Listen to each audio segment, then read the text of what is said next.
technical session 10 or drives.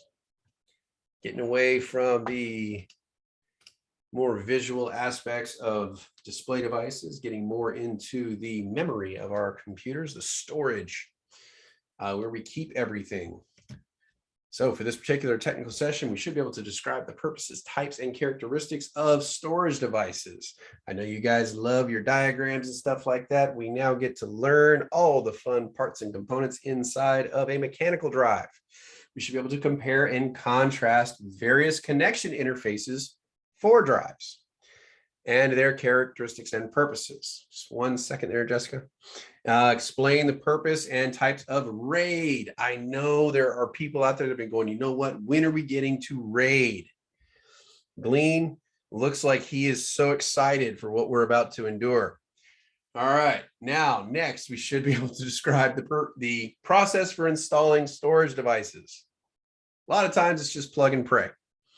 And then identify common hard drive problems, describe how to solve them. If you hear a really, really loud screeching sound, I offer my condolences as to what you are about to experience with your data. But there are others we can do as well. All right, Jessica, you had a question. Not me. I think Candido did. He was trying to get your attention in chat. Oh, my apologies. I like to hear everybody's questions because I learn more. So that's the case you're asking why I'm like, why does she care? Because I might learn something. So yeah, please, if you could. Yes, Candido, what was your question? My apologies. I was trying to see the slide before the last conclusion slide in the last technical session, but it's all right. I'll just catch it after. Okay. Yeah, I can go back and show that to you. Talking about the matching slide. Yeah, but when you get a chance, you know, right? Yeah, after we get through this, I can go back and do that so you can get a screenshot of it. It's also in the Nearpod in Slack as well. Mark has dropped the student paced version of it. Okay, so never mind. So it is there, but if you still need it, no problem. We can go back and revisit. All right. Sims, for this particular technical session, we're going to keep in mind customer focus. If we do not have customers, we do not have a job. We need to make sure we are taking care of them so they will want to come back to us. We focus on these skills because they will set us apart from our other coworkers in the job. If we have great soft skills, if we have great customer service skills, that is going to put us head and shoulders above the other members of the IT field. Also, always remember, it is essentially a meme that people in IT are terrible with working with other people. We want to change that perception. Also, growth mindset. Always be willing and excited about learning new things. Never think, oh, I'm too old to learn that, or man, that's just too hard. Many of you probably walking into this program thought counting in binary was just too hard. My brain's not built for that. And then we sat down for a few minutes, worked through a couple of problems. You're like, oh, that wasn't as bad as I thought. It's amazing how many things, when you sit down and actually look at it, can be broken down that way to where it is not as big of a monster as you think it is.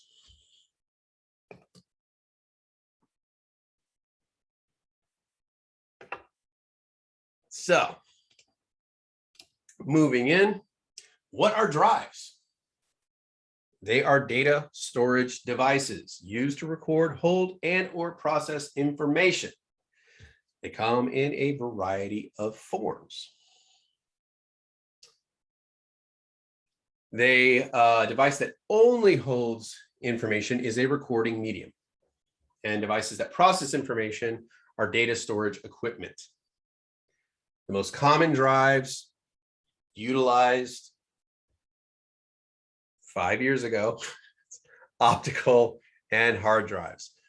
As we've talked about a little bit before, optical drives are becoming more and more of a legacy item. Many new computers don't even have optical drives on them because most operating systems exceed any optical drive storage in existence. So we're moving more and more towards flash drive options for that, rather than just relying on the optical drives themselves. So we have a few different types that we need to be aware of. So you have your optical drives, which we have talked about before. That encompasses your CDs, your DVDs, and your Blu-rays. Then we get into our hard disk drive, HDD, or otherwise known as mechanical drives. These are the ones with moving mechanical parts. They use a magnetic head inside to read and write from the platters. And that is where the data is stored. They are very, very susceptible to electromagnetic interference. And part of why we always need to make sure we are protecting from that and why we do not use magnetic tools within the computers as well. They also have mechanical parts like we just mentioned. And then we get into the solid state drives or SDDs. They have no mechanical parts themselves and data is stored in blocks, similar to flash drives. Then we get into hybrid drives, which is a combination of both the HDD and the SDD drive. So it is 2 in 1.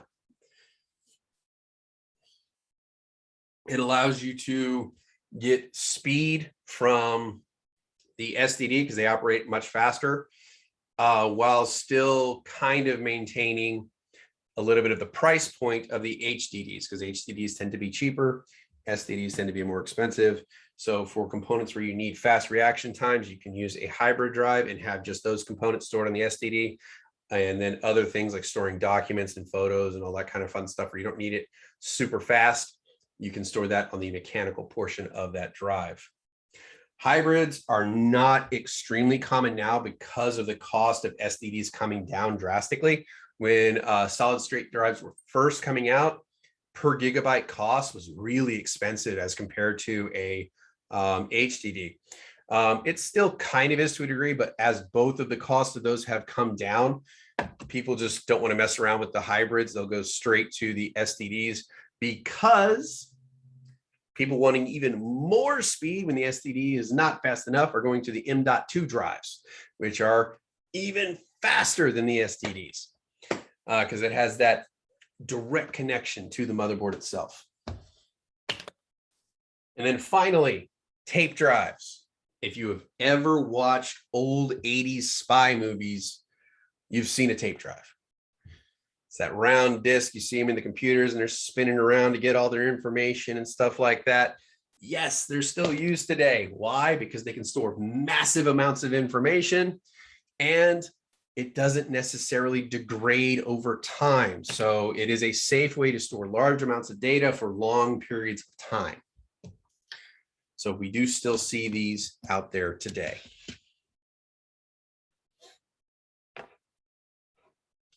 All right. We'll get into these one at a time. First, we'll get into our optical drives. As you're looking at this data going, oh goodness, do we need to know this? Yes, yes, you do. You need to focus mostly on the low and high end memory ranges. So your capacity on your CDs is going to be around 700 megabytes. And then your DVDs can come in 4 flavors. You have single side, single layer.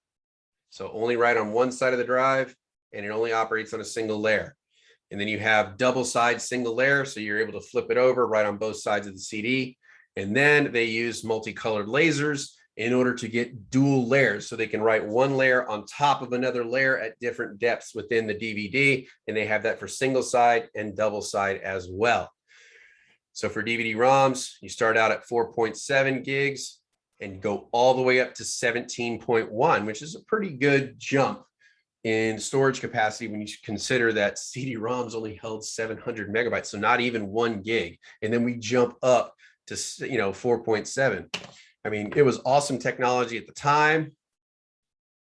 If you could figure out how to put MP3s on a CD-ROM, you could put 12, 15 hours of music on a CD-ROM, and that was just fantastic. But the technology evolved, got a little bit better. We got into DVDs, got into the 4.7 gigs all the way up to 17.1. And then we get into Blu-rays. Jumps up even more. Minimum range on a Blu-ray, single side, single layer, looking at around 25 gigs. impressive. And then you have single side, double layer, gets you up to 50. And then we bumped it up to double side, double layer to 100 gigabytes. So, Blu-ray ranges from 25 to 100 gigs, DVDs 4.7 to 17.1. And then CD-ROMs around 700 megs. And it'll ask you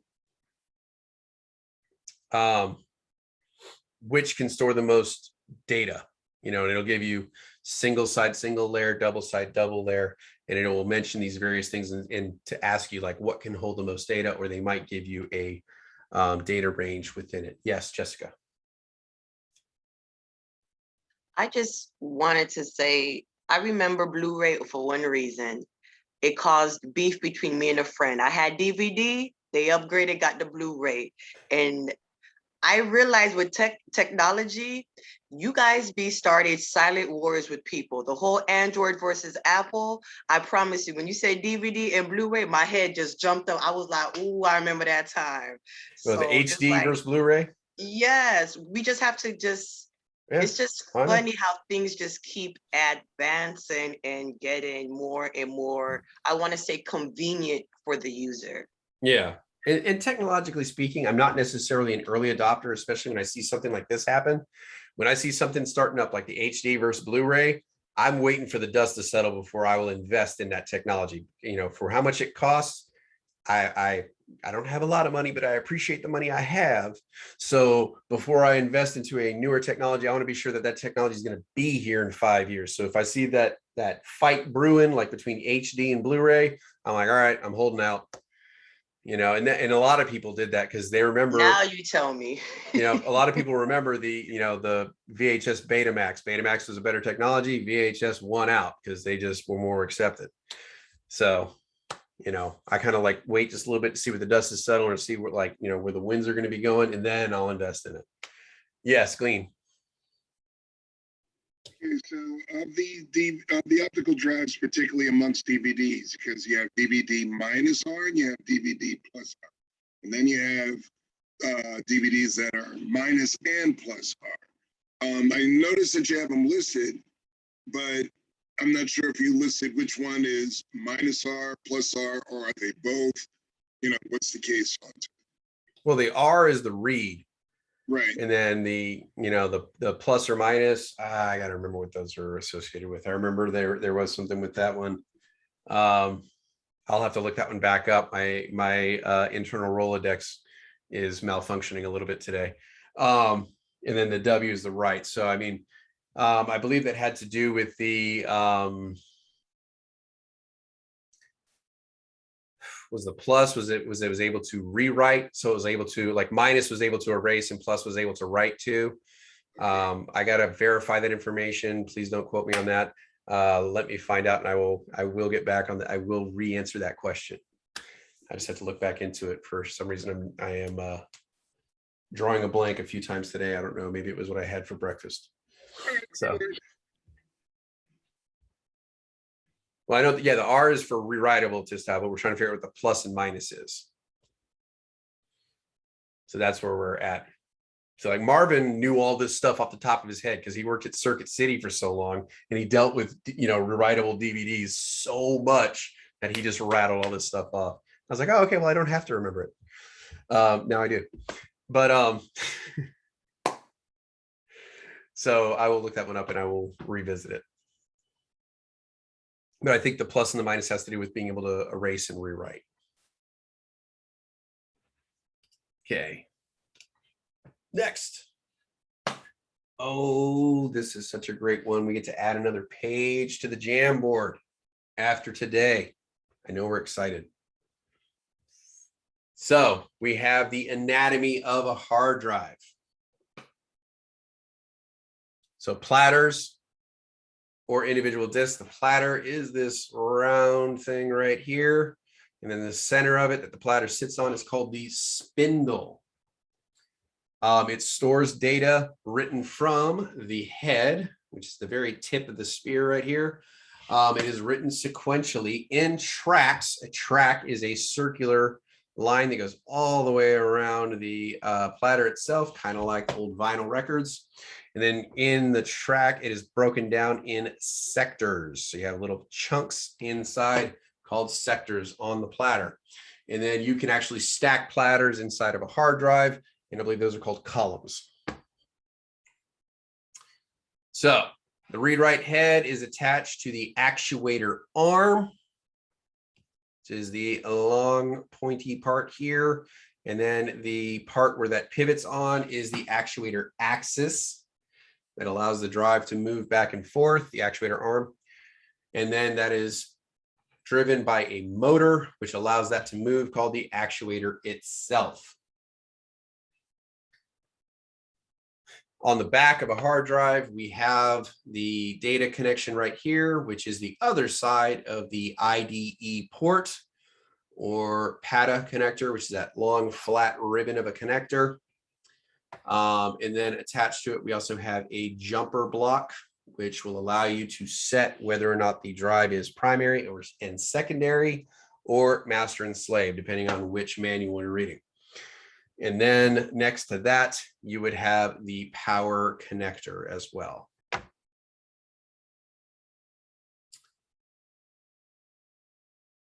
Questions so far? Good one to get a little screen snippet on right here that has the internal mechanisms of a HDD drive. I promise you, you will see that again.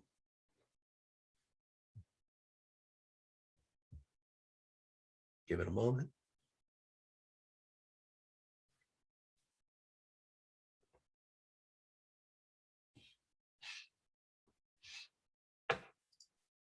All right. Next, a little bit of show and tell. So Leela, can you please tell us what this big round piece is right here?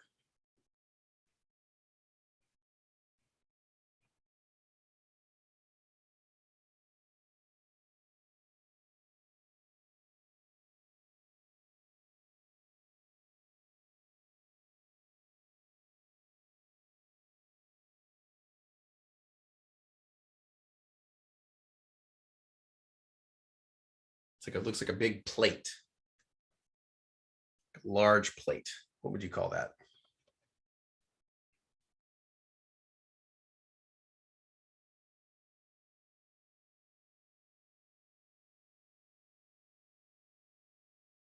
Let's see, Jessica, want to help us out? I want to say platter. You are absolutely correct. That is the platter, that very large plate that all the data is written upon. All right. Very good. Thank you. Zilalem, can you please tell us what's that centerpiece right here on the platter? What would we call that? Lens.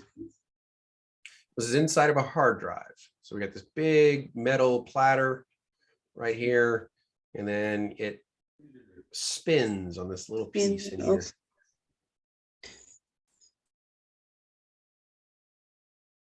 kind of like the hub of the wheel.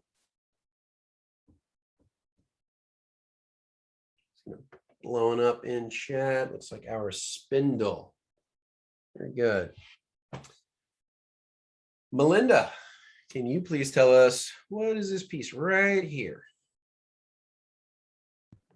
It is the head. It's the what? The head. Yep, the read-write head. Very good. So there we go. Julian, can you please tell us what is this piece right here? This long piece right here. The actuator arm. The actuator arm. Vincent, what's this round piece here, please?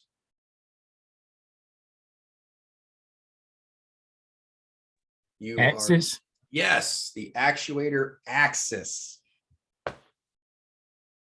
Very good. And Cynthia, can you please tell us what this piece is back here? That is actually the actuator, which is the motor. Very good. It is the actuator. Now on tests, you may see them add another piece here, which is this piece right here is like a little thin strip that kind of coiled up and goes out the back, which is the data ribbon.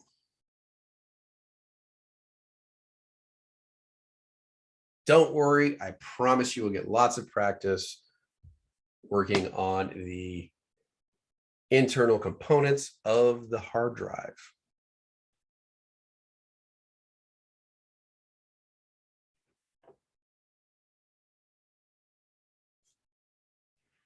All right. Any questions before we move on? As Danielle likes to say, closed mouths don't get fed.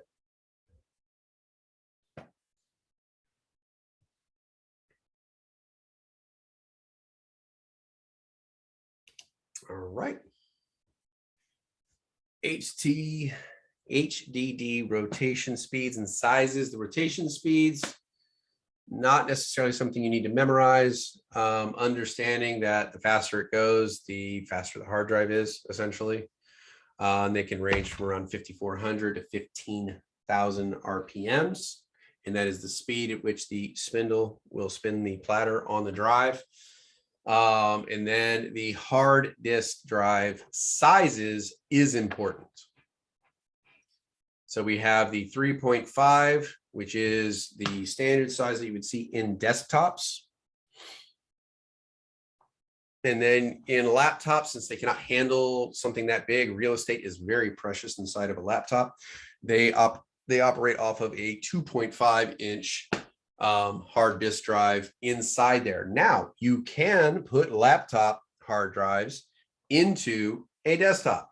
They actually have adapters for that you would just clip the hard drive into. It fits into the 3.5 size bay and will work just fine. You see this far more frequently with the solid state drives nowadays, because most solid state drives, when they're sending them out, tend to be the 2.5-inch size.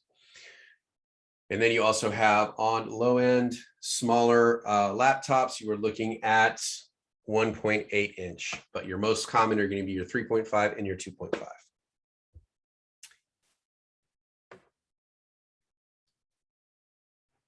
Questions?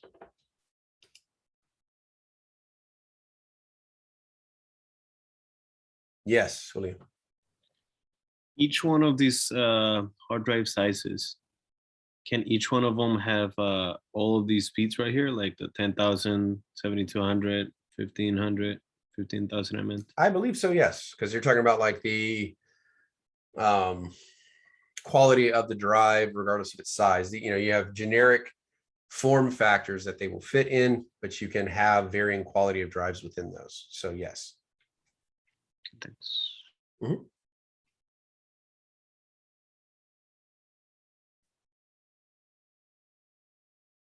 Thank you, Mark. All right. Next, characteristics of solid state drives. They're quieter. There's no moving parts. They are considered non-volatile memory chips. What does that mean to us? It says non-volatile. What does that mean? When the computer's turned off, the memory's still there. It doesn't wipe out or erase the data. Beautiful. Thank you. So volatile memory, when the power goes off, it loses all of its info. Non-volatile, even if you turn off the power, everything is saved. Wonderful thing. They are less susceptible to physical shock than an actual hard disk drive. If you have the platter spinning on a hard disk drive and you jostle that drive, that head can ram into the platter and actually cause physical damage to the platter, corrupting or damaging the data that is stored there. This is not an issue with the SSDs. You have to actually have quite a shock to actually disrupt the solid state drives themselves. They have lower access time and latency, so they are significantly faster, and there is no lag or delay in data reception. But the downfall of them is they are more expensive per gigabyte. So Getting a 2 terabit drive in a HDD or mechanical format, relatively inexpensive. Getting one in a solid state drive is significantly more, although that cost is coming down pretty rapidly. So, types of solid state drives that we can deal with. We have your flash drives or your typical USBs, like we talked about yesterday. These are classified or called by various names. Some people call them thumb drives, jump drives, travel drives, and flash drives. They're all interchangeable names for the exact same thing. They are hot swappable most of the time. Sometimes they are actually considered warm swappable, but predominantly it is hot swappable, meaning it's not require a shutdown to remove the USB, FireWire, or SATA, whichever you have hooked up. All right, CF or compact flash. There is a type 1. It's around 3 millimeters thick. We do have pictures of it in a type 2 or CF2, which is around 5 millimeters thick. They're used directly in the card slots of the PC. They have those typically on the sides of older laptops and PCs. And they use IDE or PCMCIA with a passive adapter, reader, or attached USB or FireWire. Questions so far?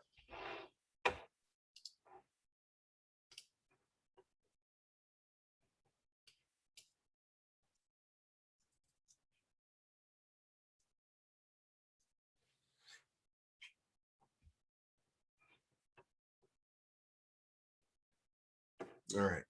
Lastly, we have SD cards, Android users and digital camera users. Be very familiar with these.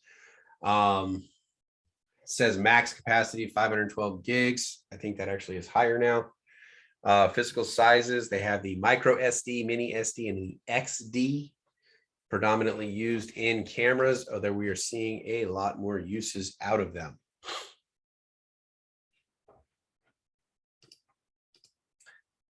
All right, then you have your hard drives or SSD drives. We showed they had the form factors of 1.8, 2.5, or 3-inch, which is rare. And then you have the M.2, which is what we were talking about. It looks almost like a RAM module, almost, but the connectors are on the edge of it rather than the long portion. It'll be on the thin horizontal portion. And this is actually a hard drive that connects directly down into the hard drive. It is extremely fast storage and pretty prominent in gaming and video editing, things like that, where you're going to be using a lot of processing and storage. So at the time of this, they had a max capacity of 16 terabytes. It does go much higher now. The host interface is typically connected either through a SATA, PCIe, or SCSI, also known as a SCSI connector.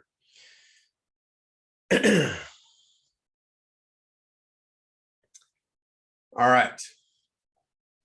Then we have the eMMC, which is the Embedded Multimedia Controller. It's a type of flash memory. It's slower than solid state, but it actually is cheaper, which is kind of a bonus there.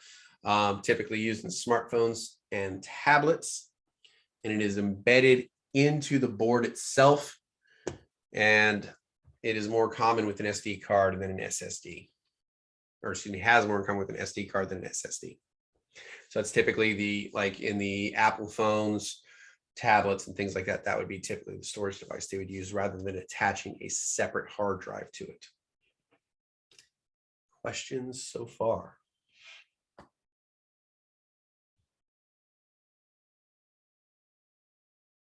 All right.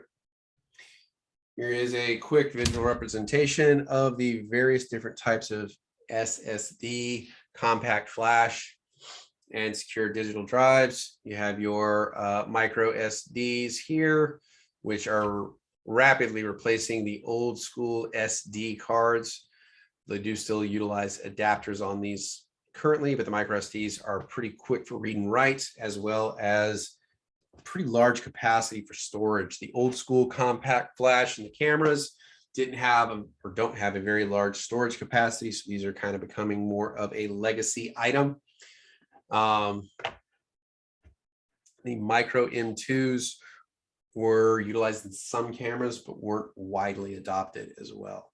So these are just various different sizes. You can kind of look this over and just kind of have a good idea as to, the various types of compact flash there is available. Questions so far?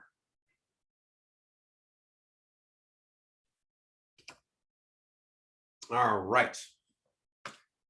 Some computers would actually have these built in. You're not really seeing this nowadays. These have kind of become a legacy item, but back in the early 2000s to mid 2000s, you might actually have card readers already built into your computer that could read the SDs, the micro SDs, and stuff like that as well. Really great if you did a lot of video editing and things like that. It was already built in, but thankfully they make adapters for these where you can plug right into them. I think I even have one for my DSLR where you can plug the SD card and it's immediately into a USB connector. So these are pretty common there for a while, though, again, they are kind of falling by the wayside. All right. Here are some examples of an SSD. Here's what they look like with the cover on. So this would be like a 2.5 that you would put in. Internally, it is just a bunch of chips like this for storage. You can also see it here, but this one will dock straight down into one of the expansion cards. This one would hook up to your SATA connectors. And then right here, this is an example of the M.2 that I was talking about. Does not have a cover. The connector here is on the side and literally will dock down into the motherboard itself and lay down. Has a direct connection to the North Bridge. Doesn't have to go through the bottleneck of going through a cable. They are extremely fast. All right. Next, hybrid drives. So traditional mechanical and SSD combined. So you have your dual drive, which contain both of them in the same machine, and then optimizes performance by putting the most frequently used stuff onto your SSD. Long-term storage will be on the mechanical portion.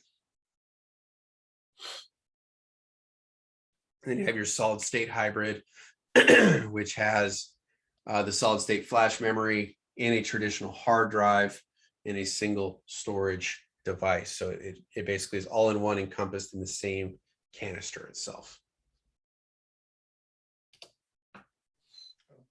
Kelly, Yo, you don't need to go back now 2 slides, please.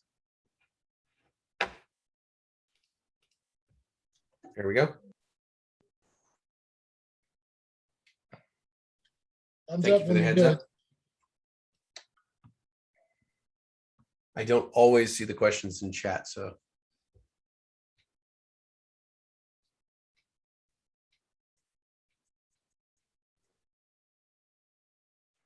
Are you good? Good. All right. Yeah, he's got it. Yeah. We got it. Good. All right. Tape drives, typically for backups, large amounts of data. They can either be an internal or an external. They use a magnetic tape medium, much like cassette tapes back in the day. Also, the magnetic strip on your credit cards, the little like tan strip on the back of the credit card, that is the exact same type of storage medium, just used for different things. They hold much more data than most other media, but they are also much slower to recoup data from. So you would not want to work from a tape drive, but if you're utilizing it in your backup protocols, it is very good for things like that. So they're primarily used for archival storage, long-term storage, because the information on it does not degrade quickly. They are like internal tape drives will use SATA, PATA, or SCSI connections. which we'll show what a SCSI connector looks like here in a little bit. And an external drive might use a USB, FireWire, or eSATA, E being for external. Excuse me.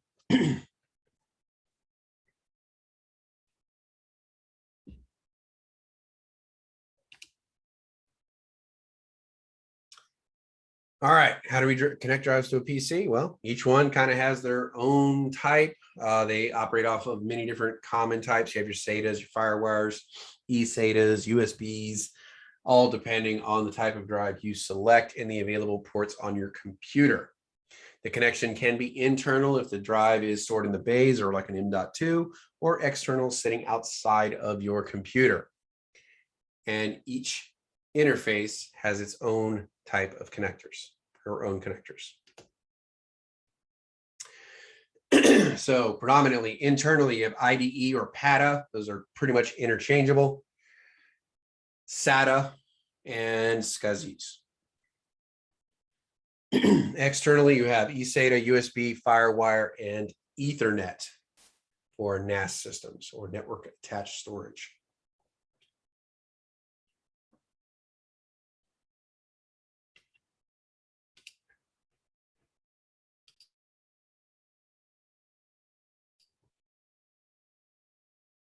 If you were really wanting to know what each of these things mean, IDE stands for Integrated Drive Electronics.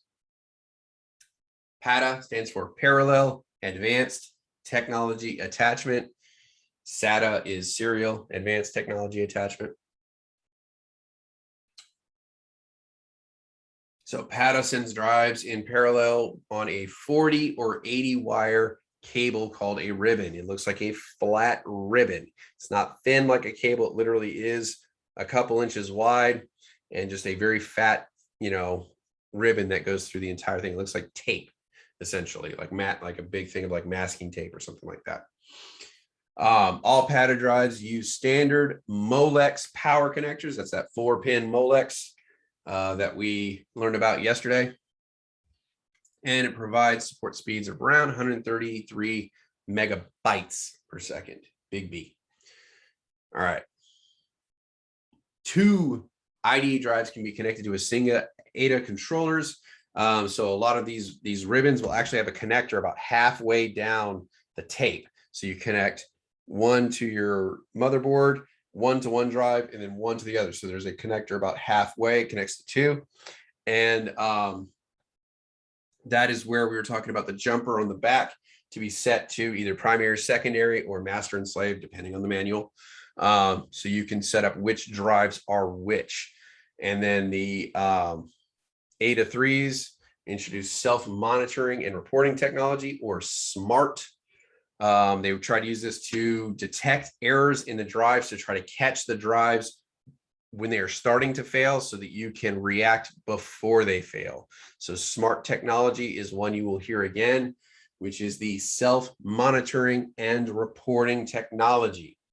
Monitors the hard drives to see if there are problems developing, if they're starting to fail, so it can report to you as to what's going on.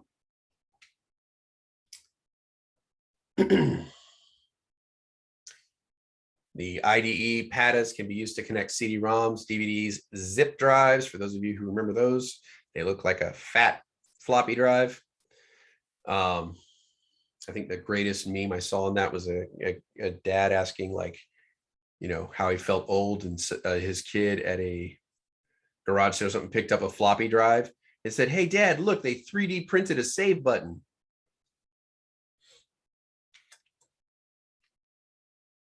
Because they've never seen a floppy. And it connects to many different drives, like I said, or HDD. So if you need a really fast connection, this is not necessarily going to be your go-to. This is very much a legacy technology that is, you're seeing it less and less.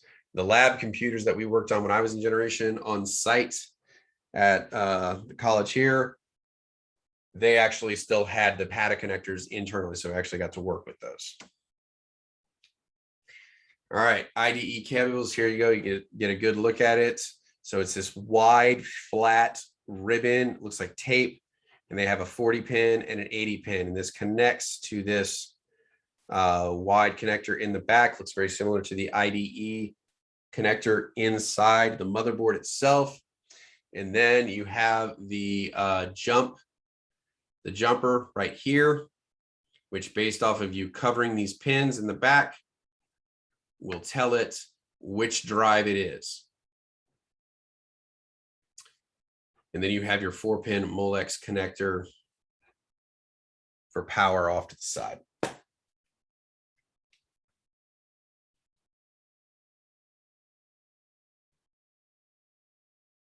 All right, questions? Hard drive experts, love it. All right, SATA. ATA drive using serial transmission as opposed to parallel creates a point-to-point connection between the device and the controller and the host bus adapter. And it connects a singular device to the motherboard itself. It is significantly smaller cable than your old PATA cables, and it only uses 7 wires as opposed to 40 or 80 wires like the old ones did, and has a maximum cable length of about 1 meter or 3 feet. Hopefully you're not needing to extend beyond 3 feet internally in a computer, but that's about the limitation of that particular cable. Technically allows for hot swapping. I've already said my piece on that. So for the purposes of the test, it is considered hot swappable SATA drives. And there are 3 versions, SATA 1, 2, and 3. And now we have SATA Express or SATA 3.2, and that ties directly into the PCIe, and it requires a motherboard with a SATA E port.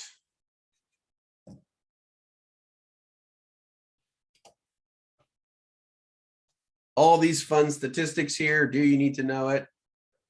No. I'd really look at your data transfer rates. 1.5 gigabytes per second or gigabits per second, 3 gigabits per second, 6 gigabits per second. It doubles each time, going from 1 to 2 to 3. So each iteration doubles the amount of data transfer you are allowed.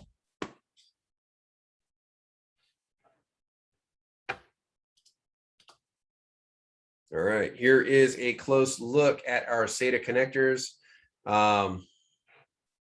Here you can see that L shape of it. It kind of kicks out a little bit on one side. So you have that L shape on both sides of your SATA.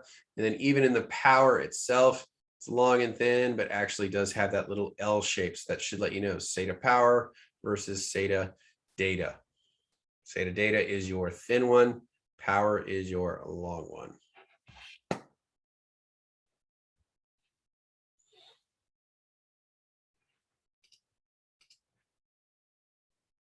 All right, SCSI, Small Computer System Interface Standards.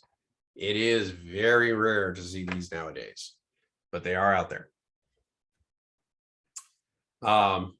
Looks almost like a serial port, but it doesn't have the pin sticking out. They are assembled almost like a point inside there. They connected, they were pretty advanced for their time. They typically were only seen in enterprise settings. It was very rare you would see a SCSI connector in a private setting, but they did happen. They could support either 7 or 15 devices, and it provides better performance than ATA standards, but again, still rarely seen.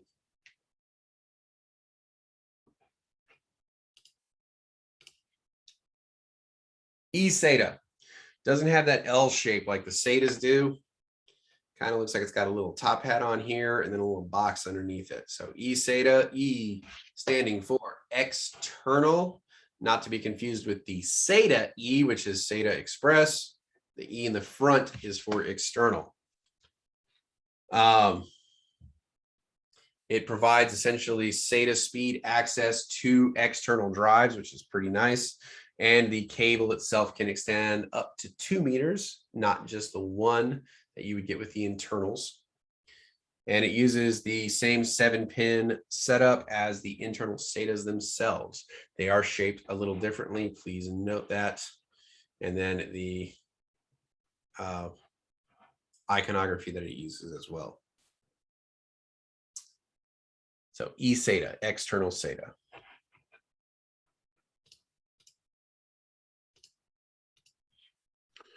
Kelly, Robert has a question.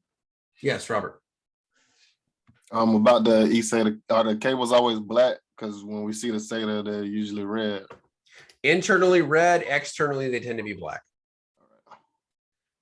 So inside the computer, they're distinguished pretty much by the red color. Externally, they're black, but again, as with most things, you could probably find them in various colors if you want. Good question. Standard would be black. Yes. All right. Number 1. What is number 1? Joseph. Right here. What would this be?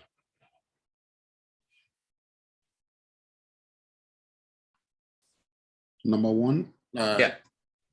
The SSD,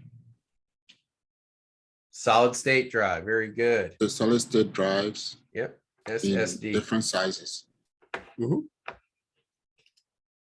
got here. Tiwando, Tuadros. Can you please tell me number 2? What is number 2?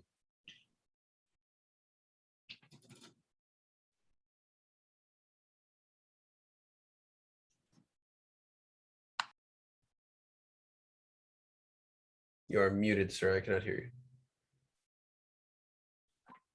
Hard disk drive? Yeah, just what is number 2?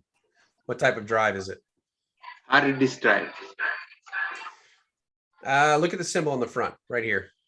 Yeah, hard disk drive.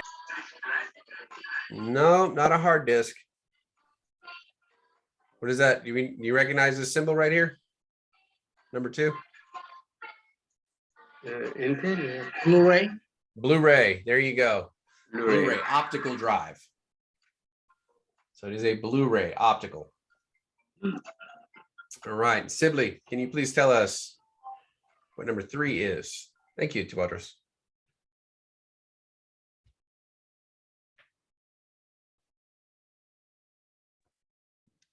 So number 3.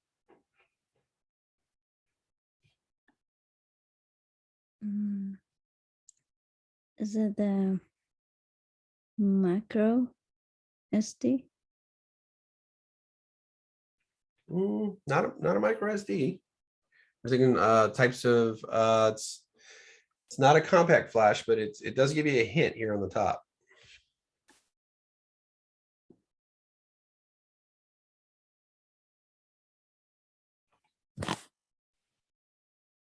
SATA hard drive.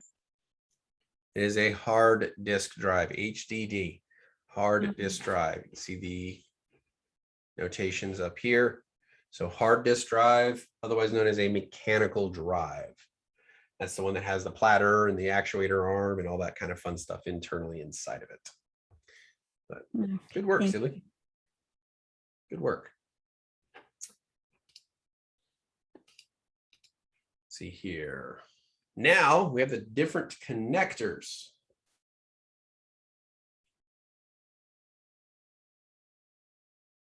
Solomon, can you tell us what number 1 is? What type of connector is this right here?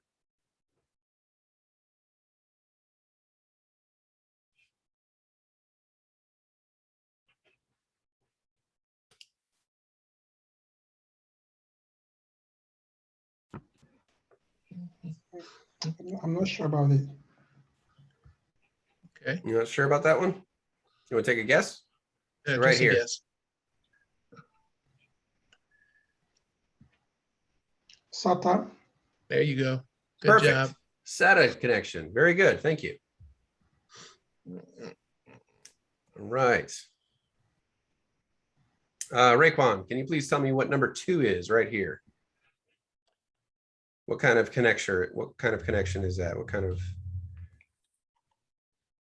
wire set?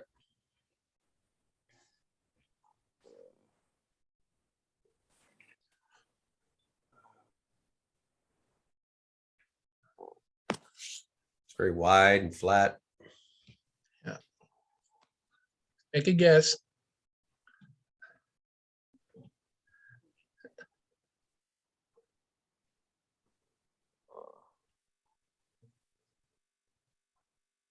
I don't know. Okay. I'm gonna phone a friend for help. Yeah. Pick someone. ID or PATA? IDE or PATA. Right, who spoke? Who just spoke?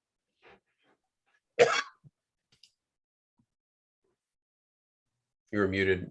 Tistow. Oh, Was that Tistow. you? Very good. Yeah, very good. Thank you, Tistow. All right, number 3.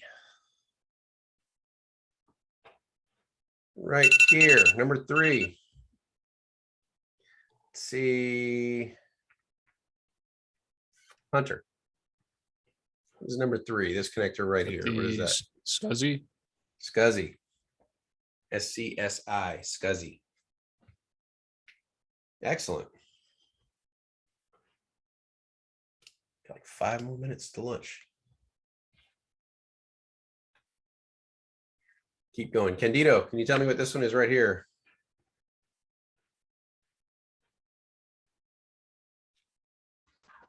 I feel like PCI. A PCI? Well, you're in the right, you're in the neighborhood. Neighborhood, yeah.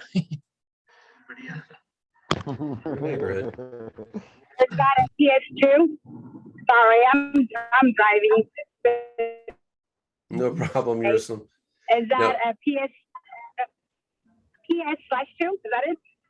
That's going to be your connector on the back of your computer for your mouse or keyboard. That would be a PS2. Right. So I'm liking it. We're getting some guesses in here. It's good. Yep. Melinda, can you tell us? I'm gonna guess PCI. For this top one, number 1? You're getting confused by the colors. Look at the attachment itself. Look what's inside of it. On our motherboard, it was green. Yeah. SI. Don't know. Don't know? Okay. No. This time. Okay. That's number 2. If that's extra SATA. Wait, we're looking for number 1 right here. Number 1. Julian. That's the IDE connector. IDE. That is the connector for the IDE. ID. Yes. Which the other side of the IDE is right here, number 2. So it's that wide, fat ribbon. Comes in 40 pin and 80 pin flavors. That is the IDE connector. So you can see it here. This is what it looks like on the motherboard side or the back of the hard drive. And then you have this one right here. And then we're going to go back to Susan. Can you please tell us what number 3 is right here?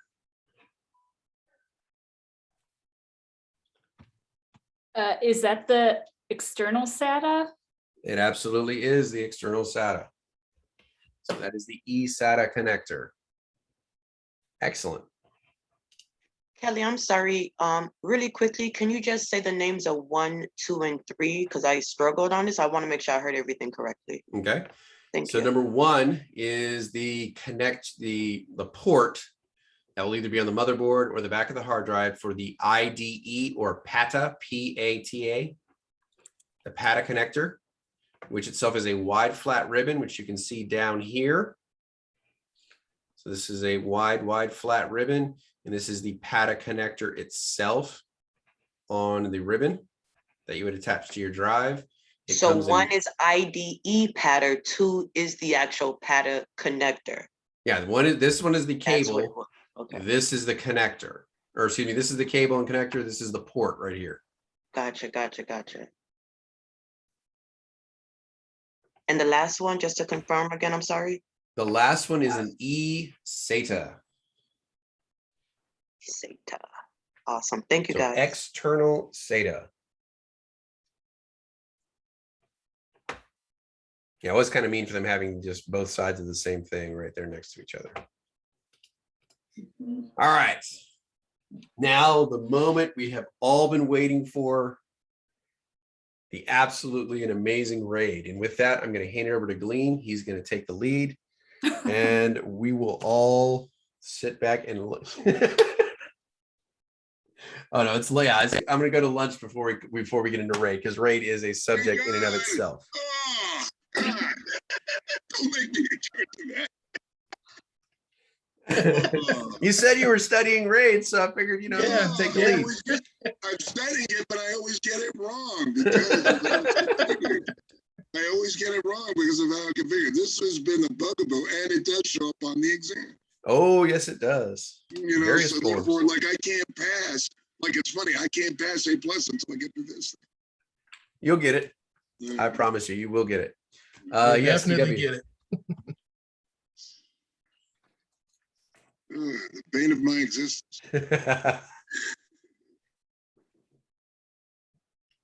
Wait Do you till have we a get to question? printers.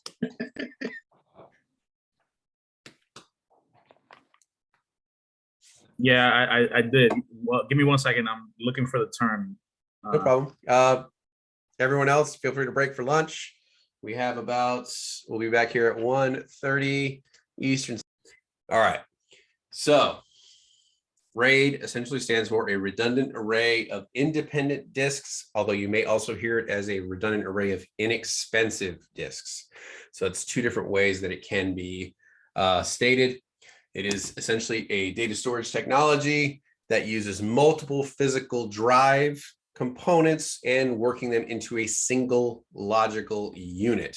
So depending on how you're storing the data, you can essentially take 10 hard drives and have them operate as a single hard drive. So the main purpose essentially are data redundancy, performance improvement, or both. So we want to protect our data and or improve our performance and storage capacity.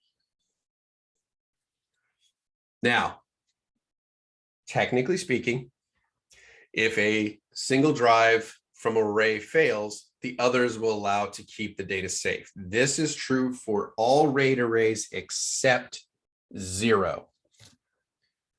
We call that fault tolerance.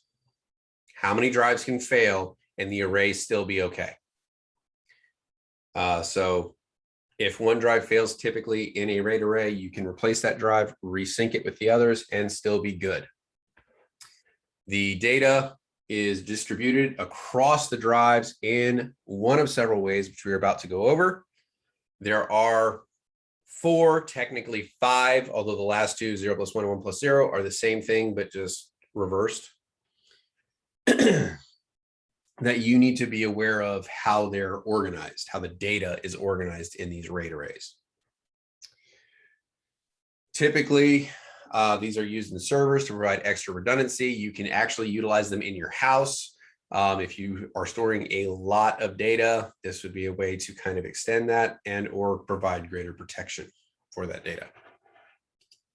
And the various levels we will be talking about is a RAID 0, a RAID 1, RAID 5, and then the last two, 0 + 1 and 1 + 0, are kind of the same thing, but they just reverse the order.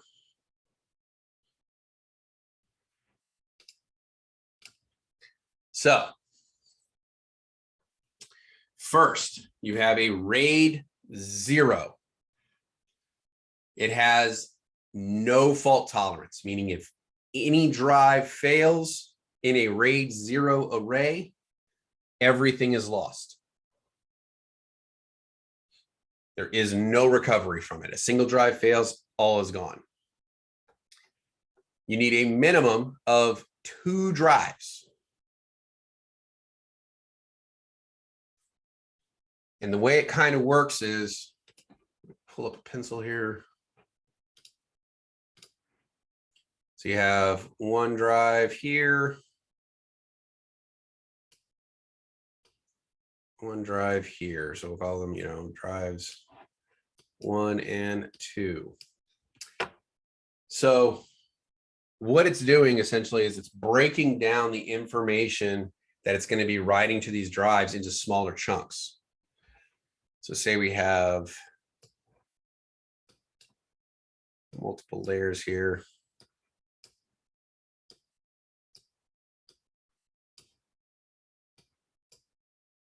So it'll drop bit 1 on drive 1, bit 2 on drive 2.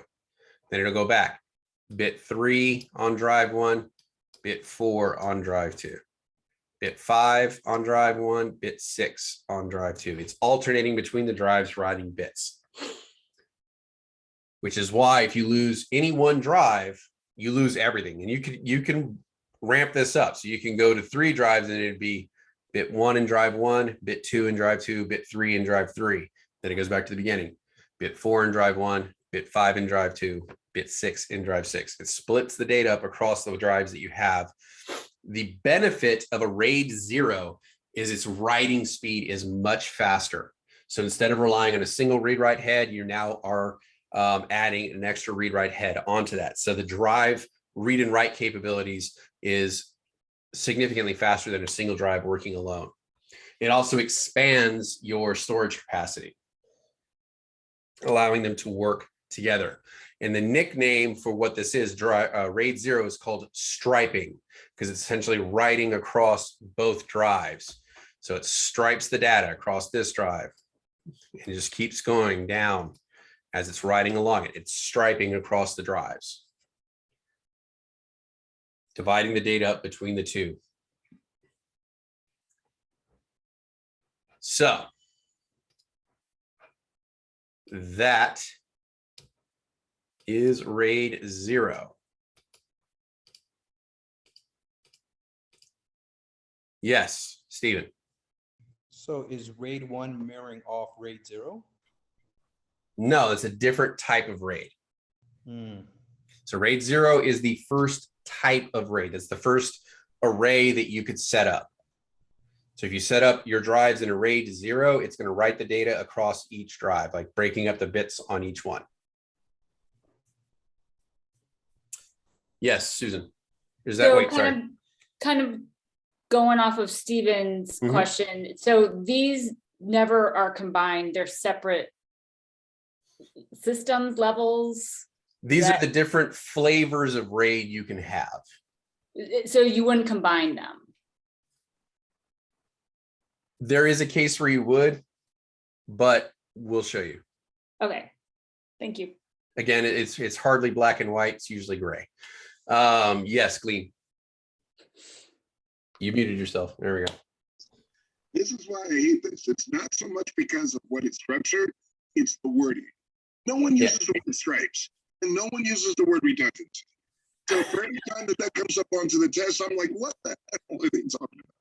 So can we try to put this in layman's term in terms of what they mean by striping and redundancy? So that this way we don't get confused between 0, 0, 1, and then 0 plus Okay. 1. So redundancy just means like a copy. It's a backup. That's all that means. Redundancy just means a backup or a copy. It's redundant. You know, it's doing the same thing twice. Okay, there you go. So that's what they mean by redundancy. Fault tolerance means is how many failures you can have before all is lost. Thank you. You know, and striping is just trying to give you a visual of how the data is being written across it. So it's like, you know, like we said, bit 1 goes here, bit 2 goes here, then it goes back down to here, bit 3, then bit 4, then bit 5, then bit 6. So it's literally just striping the data across it. Neither drive gets a full piece of data. Each only gets a partial chunk. Okay, because that's how I failed my first time trying to take this exam, you know, the certification. Not because of their nomenclature on this means that it doesn't provide copies, or that there's a very chance of this failing. You know what I'm saying? Like, it's like, dude, just be normal. I mean, I thank you, Kelly. How many normal people do you know in IT? All right. Good question. No, I thank you so much, Kelly, for doing that, because no problem, not a problem. So long as we're dealing with the layman's term on this, I mean, I'm sorry, the technical term on these things, and there's no way to really wrap around how it circles or not circles or work well or not work. Yeah. Right? All right, thank But you. we do have to become familiar with the terminology, but just kind of try to find a way to associate with it. Because like I was saying in the beginning, over time, our language about this stuff becomes more precise. So, our language is going to evolve over the next month or two so that we can speak about this stuff basically in a more academic sense. Okay, thank you. No problem. Yes, Cynthia. So for every RAID, there's 2 disks. So there's 2 disks in each RAID, Not necessarily. not necessarily. Okay, so for the RAID 0, what I'm showing you, it says it needs a minimum of 2. So for it to be a RAID array, there has to be a minimum of 2 drives. It can have more. But And that's the what I'm saying, same- right? Like it can't be one, like it can't be one, like let's say it can never be one. It can the Correct. standard for a RAID is 2 disks in one Yes. RAID. Okay. I mean, you can do it. You can do a software RAID, but that's not something you need to worry about here. And Okay. that would be, you could do that with a single drive. But for this would be, think of it as 2 physical drives, and you need a minimum of 2 to do RAID 0. You can add more, but 2 is your bare minimum. And then you have a fault tolerance or failure rate of 0 drives. So no drive can fail. If a single drive fails, you lose all of your data. Right, because you don't have anything that's backed up for Yeah. like you don't So have anything basically what backing happens up is 0. you only have half of your information. Right. You need something to back up 0, basically. Correct. Right. So like if you had a picture and you think of a picture broken up into a bunch of puzzle pieces, this would literally be like only having half the puzzle trying to create it. Okay. Now, as far as the way RAID stores, like let's say you see how you have block 1, right? Yeah. And then on the mirroring, so we're mirroring RAID 1 is mirroring 0, let's say, right? And so is block 1 mirroring block, I'm sorry, is RAID 1 mirroring block 1 twice for RAID 0? I'm just about to get into that. Oh, okay, cool. So yeah, I'm just about to get into RAID 1. Let me get Steven and then Jessica, and then we'll jump into RAID 1. Steven. Slide. You what? I'm gonna wait till you finish the slide. You're gonna get it into RAID 1 anyways. Okay. Jessica, did you have a question? Yes, just for my notes to confirm, and Great Cresting Glean, redundancy equals a copy or a backup, like a backup. Yeah. Fault tolerance, how many failures you can have before all is lost. But I Correct. didn't catch striped. I didn't get a chance to write it. Can you say that one Well, more time? striping is kind of like if I drew a line across these 2 drives, part of the line would be over here and part of the line would be over here, right? Okay. So it's So like like a reflection. I'm striping a picture across it. Okay. Like this is going to be really awful, but it might illustrate the point. So like if I draw like a stick figure,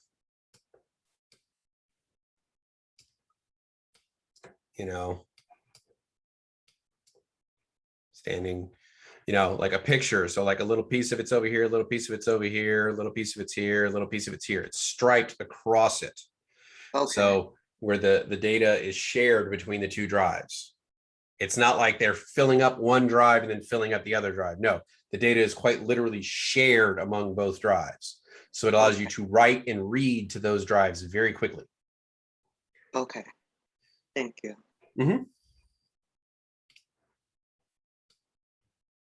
I have a question. Okay. So basically, if one RAID loses the data, the other one will automatically loses it too? Well, what it is if like drive 1 fails in a RAID 0, there's not enough data to be able to reconstruct it with regards to drive 2. So what happens at that point? My condolences on your loss. Thank you. So at that point, you've literally lost all of your data. So that's why, there is risk with regards to RAID 0. Very, very seldom is RAID 0 ever used because of that simple fact. If a single drive fails, everything is gone. So with that, move into RAID 1, which is nicknamed mirroring or duplexing. It means the same thing, mirroring or duplexing. And it requires, again, minimum 2 drives. So just like RAID 0, it requires at least 2 drives. Now, it has a fault tolerance of 1 drive, because of how it writes the data is it writes bit 1 here, duplicates bit 1 over here, writes 2 here, duplicates bit 2 here, and so on and so on.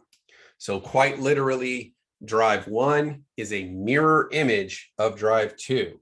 Everything that is on one is on the other. So if you lose one of those drives, you're okay. You just plug another drive in, sync it, you're good to go. This is something you would take into account when your data, the data you have is extremely valuable and you want to make sure you protect it. So you would use a RAID 1 to mirror that data so that you have a complete copy of it each time. So the downfall of it is you lose half your storage capacity. So if I had 2 5 terabyte drives, I typically would have 10 with regards to RAID 0. With regard to RAID 1, I would only have half that. I would only have 5 terabytes of storage. So you lose half your storage, but you gain data security because you have that redundancy.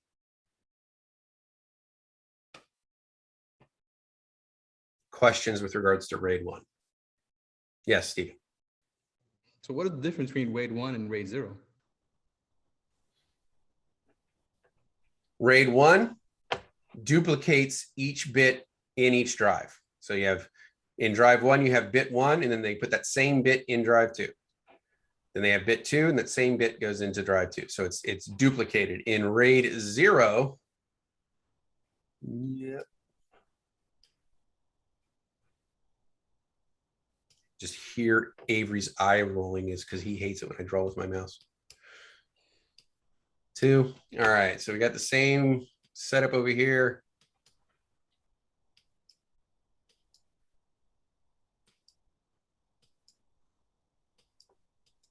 So this will be a RAID 0, RAID 1 over here. So RAID 0, see over here, you see it's a perfect mirror of each other. So I put 1 bit here, that same bit's over here.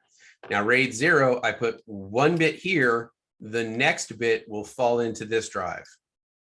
And then I just keep cycling back and forth. So I go down here, I got the 3rd bit on this drive, the 4th bit on this drive, 5th bit, 6th bit. So I'm splitting the load between these 2 drives separate, kind of dividing up the data so that I can read and write from it at a much faster pace. And I've increased my storage capacity.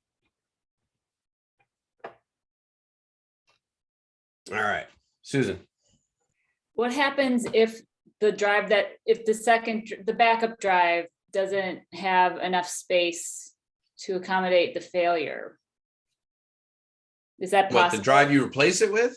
Well, yeah, what if the failed drive, before you're replacing that, the backup drive doesn't have enough space to bring in that loss of space? So say you had 2 5 terabyte drives, one 5 terabyte drive fails and you try to replace it with a 3.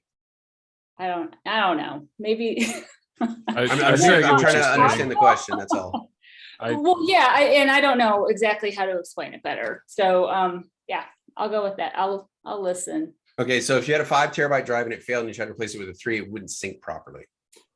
No, like let's say you're using both, or maybe that's not even possible. If you're using both drives, maxing that out with space, and if the one drive fails, so it just automatically gets picked up by the second drive? Well, no, what's happening is when I'm initially writing that data. So if I go, I create a super awesome document and I need to save it. So it's going to save each part of that document on drive 1 and then do the same thing over in drive 2. So I have the document saved here and here. Okay. So it's perfectly mirroring things as it's saving them. Okay. So if one fails, I've already got the backup. I just need to take the bad drive out, put a new drive in, sync everything up, and then I have my duplication again. Okay. And Got yeah. All right. Perfect. Hunter. Yeah, I think I got what Susan was asking. From my understanding, all of the drives are storing the same amount of data, correct? Mhm. Like, so drive one Typically. drive one is it's not like, I don't think you're getting more by having all the different drives because they're all storing the same thing. So Yes. drive one storing a certain amount. If drive one fails, drive two is still storing the exact same amount. So it's not like it no longer has enough storage space. Correct. So typically they would be about the same size. There is cases where they can be different sizes, but at that point you can actually be wasting storage space because it would only be able to mirror to the smallest drive, like mirror as much as the smallest drive holds. Yes, Cynthia. For each block, how many megabytes, or I should say, how many, I don't want to say megabytes because you have things in terabytes, but in each block, how much data can it hold? Depends. Like say Depends it's on the RAID array. One, like, it depends on the actual type of RAID array, but typically the way they describe it is 1 bit at a time, like a single 1 or 0. Okay. So each of these blocks would be a single bit, a single 1 or 0. So they would save the one here and then 1 here. And then, like we said over here, they'd put a single bit here and then a single bit here, and it'd be 1 at a time being written across here. So if there, what I'm trying to get at is, no, I get that, but what I'm trying to get at is if there's 1 gigabyte, let's say one RAID is 1 gigabyte, right? The whole RAID, right, which has 2 disks, okay, is 1 gigabyte. In the blocks, because let's say in that one RAID, there is like 8 blocks. And I understand that they're all symmetrically stored in the same like format, meaning you can't exceed a certain amount of data. So so by saying that, how much storage can each block store? Let's say if it's 1 gig, is it like 1,204 megabytes each? You know what I mean? Like, that's where I'm coming from. Honest answer depends on the file system you're using. We'll get into that later when we're talking about FAT32, FAT64. So that is more dependent upon the like the filing system you use versus the actual drives. Okay, got it. So that's like a crossover into a later subject. Somebody else have a question? I saw somebody else's hand up.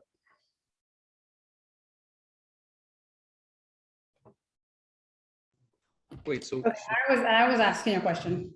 So basically, I just thought to remember it this way. So with 0, will it be easier to remember with a ratio analysis? 1 being 1 on 1 on 0 RAID, 1 on 2 for RAID 1. Is that better to remember that way?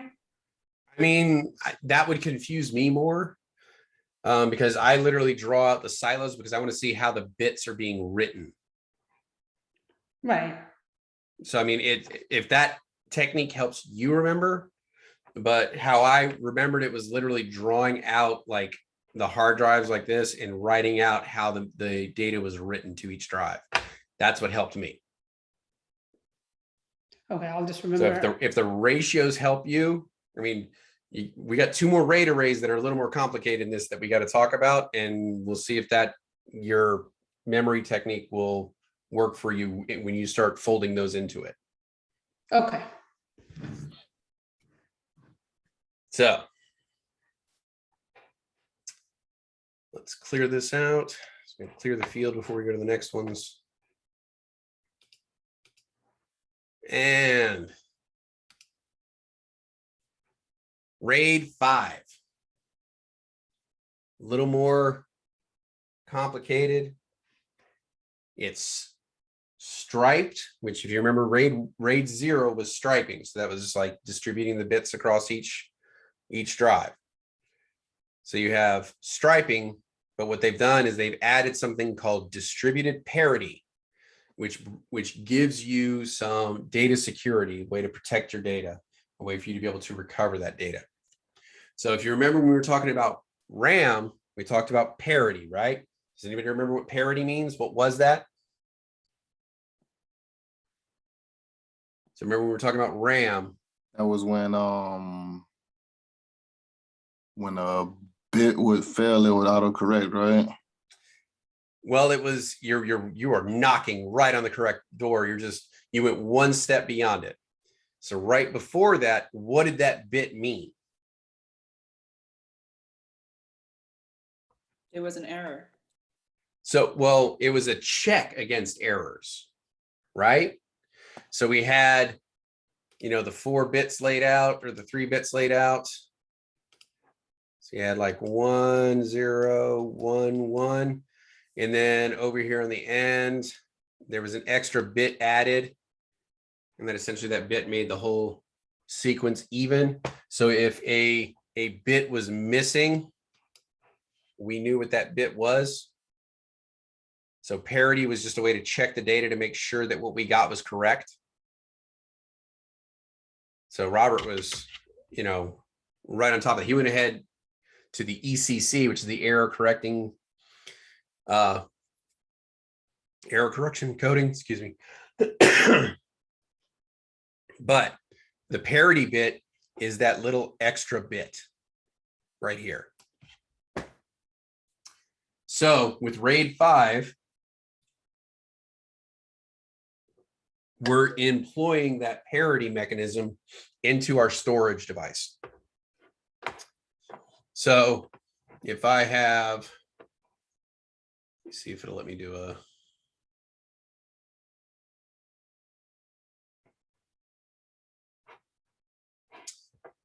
right, we'll do it over here a little smaller. So I need a minimum of 3 drives.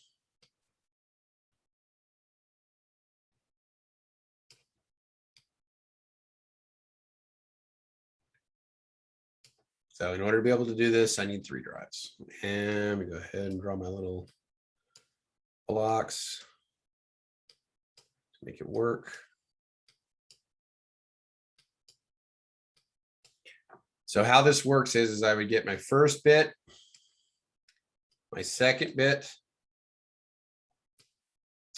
and then I would get a parity bit. So we'll call that P3 because that is in the 3rd drive. So we got drive 3, drive 2, drive 1. And then on the next one, I would have my 4th bit, and then my parity bit would be on the 2nd drive for the 2nd round. Call that P2. And then my 5th bit. And then on the next run, it would be my P1, so my parity bit, then my 6th bit, then my 7th bit. And then it kind of starts over again where I get 8, 9, and then another parity bit. So what I mean by distributed parity is the parity is written across all the drives. So not one single drive holds all the parity bits. So that's what they mean by distributed parity. So what this allows is, because of that parity bit and the error correcting coding like Robert was talking about, if we lose one whole drive, so if I drop this whole drive here, with the use of the parity bits, I can now reconstruct this data. Because on the first layer, I have bit 1 and bit 2, so I don't need the parity bit. I already have the data for row 1. Row 2, I have the first bit, I have the parity bit, and I'm missing the last bit. So I can use the first bit to know whether it's supposed to be odd or even, and that lets me reconstruct the bit that was missing. Same thing over here. I have my parity bit. I have my bit from drive 2. I'm missing the final bit. I can use the parity bit to see whether this was supposed to be odd or even, and then replace that bit. And then in the bottom, I have the 2 bits. The parity bit was what was lost, so it doesn't matter. I already have the data. So with that information, the drives can go back and reconstruct all those missing pieces of the data. This is probably one of the most inexpensive ways to create data security in an expanded hard drive system, which is why RAID 5 is probably the most common RAID array you will see. because it allows you to expand the drives and get the speed, but you gain a little bit of data redundancy. So you don't have the risks of RAID 0, but you have some of the benefits of data redundancy, but you can only lose a single drive. If you lose anything more than one drive, all is lost. And that doesn't matter if you have 7 drives in a RAID 5, you can still only lose 1 drive. Yes, Lee. Is it safe to say that the parity is kind of like a copy of the drive necessary to build on something else, or to build on a drive that fits? I like where you're going, but no. What it is like, remember, the data is kind of like ones and zeros, right? Right. And so if I had a string of 10,000 ones or zeros, like a huge chunk of data, 10,000 ones or zeros, and I use a single bit on the end, and that bit, all that tells me is if that string is supposed to be odd or even. Right. So if I count up those 10,000 bits and say one of them got lost in transmission, I count up all the bits and it says that it's supposed to be even, but it came out odd. I know that that bit to replace is supposed to be a 1. If it tells me, if I count it all up, it's odd, and it tells me it's supposed to be odd, I know that that bit that's missing is supposed to be a 0. So basically it's a check to see if any of that data was missing, and then can kind of give you a map to correct it. So in here, if we lose the 1 drive because of the addition of the parity bit, we now have a map to rebuild our data. It's not a duplication of it. It's just kind of like a map to show us what's missing. Map of what's missing. So basically, you have data on 1, you have data on 2. The parity says, okay, between these 2, they should be even. Yes. Okay, so it's basically like a checker of the data that is in place in front. Yes. And through software, we can use that check to recreate the data if a single drive is lost. Okay, all right. See, like I said, man, layman's term. If not, I'm gonna lose this test again. We're getting there. We'll get there. Yes, this time. Yeah, as my question, if fails one drive, the other ones work, they can reach each others that want to work together, or? Well, if you lose 1 drive, you take the bad drive out, you put a new drive in, and with the data from the other drives, you can reconstruct the data onto the one you just replaced. And then everything works good again. Okay. Thank you. Mm-hmm. But if the drive fails, the system's not going to work until you do that reconstruction. So you have to pull the bad drive, put the new drive in, and then it re-syncs essentially, and then everything works fine. Yes, Cynthia. Can I use this like in like regular layman's term? So let's say we're using Microsoft application, and all the like I have 10 files, and then 10 files fall in the disk 1, or I should say, yeah, disk 1 on 4, and something happened to one of the disks. So it says, well, on P1 or the parity says it would know because of the error correction coding that there were supposed to be 10 files, but it only sees 9. Well, the only fault I could see in that is you're thinking of these being individual files. It's better to look at it as just one file. Like say we're trying to save 1 picture. Got it. Okay, got you. So these are, and you break it down like you would like a puzzle. And there's little pieces of that puzzle here, here, here. And that's how it's saving the data. It's scattering that data across all of these drives, a single image. Got it. Makes sense now. Thank you. That So, if like this was yellow and this was blue, this, the parity bit would say green. And then you go over here and you got yellow, green, and this is missing, we know that's supposed to be blue. You know, based off of each individual pixel in the picture. Does that make sense? So how would it know to put back the blue?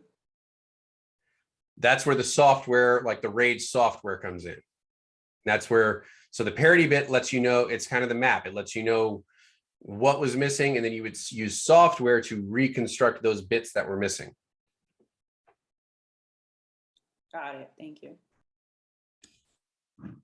I have a question also. So with the sequence of the rates, why is it the last one not called A5? Why is the what? Why is the last one not disk 5? Why is it not called A5? It's just randomly it turns into A5, AP? Well, P, I put P to let you know that that was the parity bit. That was the bit that represented the parity. Kelly, she's referring to the image on the slide. Oh, what are you talking about? Oh, AP. So this was like row A, row B, row C. So this would be row A, the parity bit. That's all it is. So they're just labeling it a little different than me. So like row C, then there's CP, which is the C row parity bit.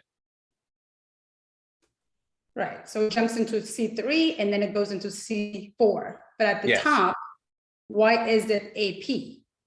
Because I'm trying to think of it with a test that if we were to ask or to get to ask in a question or a quiz, will it be to fill in these codes?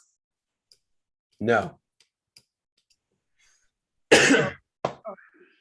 You wouldn't be asked to fill in or draw this chart. What they would say is if I wanted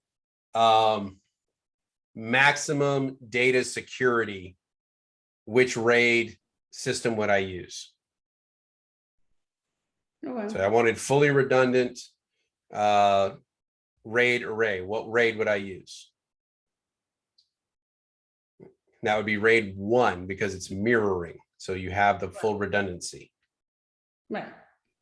Okay. What RAID array offers no redundancy and no fault tolerance? The 0. RAID 0. They'll ask you questions along those lines. It's going to be basic questions so that you know, making sure you understand the logical layout of RAID, how it's set up. So disk 5 is not an indication of any of the rest. Why is, I just really honestly don't understand the AP indicates to. Okay, That looks all like so it's row A, row B. Like the columns. If you look into the columns, A1, A2, A3, A4, A5. So the one, okay, look at the 1, 2, 3, 4, and 5 is just representation of the disks. So this is the 1 is disk 1. The A is the row. Okay. So think of it like a spreadsheet. This is row A, column 1. So A1, like an Excel spreadsheet. Okay. Does that make sense? Yes.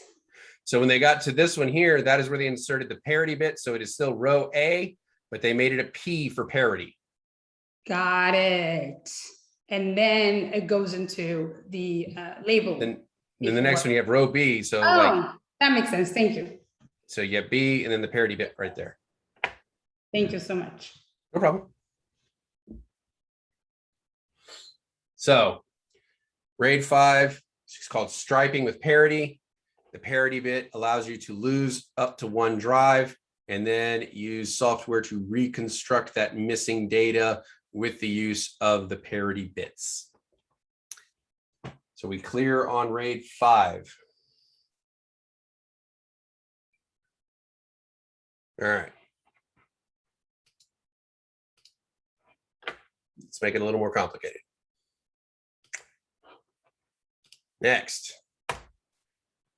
RAID 1 plus 0 and 0 plus 1. Same premise, just reversed with each one. This is a combination of RAID 0 and RAID 1 put together. So you have what is considered what this is called a stripe of mirrors. So these two are mirrored, and then you're striping across it, and you have what's called a mirror of stripes. So those are the two different terms that they will use for this. This requires a minimum of 4 drives. Remember, RAID 3, minimum of 3 drives, RAID 0 and RAID 1, minimum of 2 drives. So RAID 4, or RAID 0 plus 1 or 1 plus 0, minimum of 4 drives. And it is essentially you're creating one inside the other.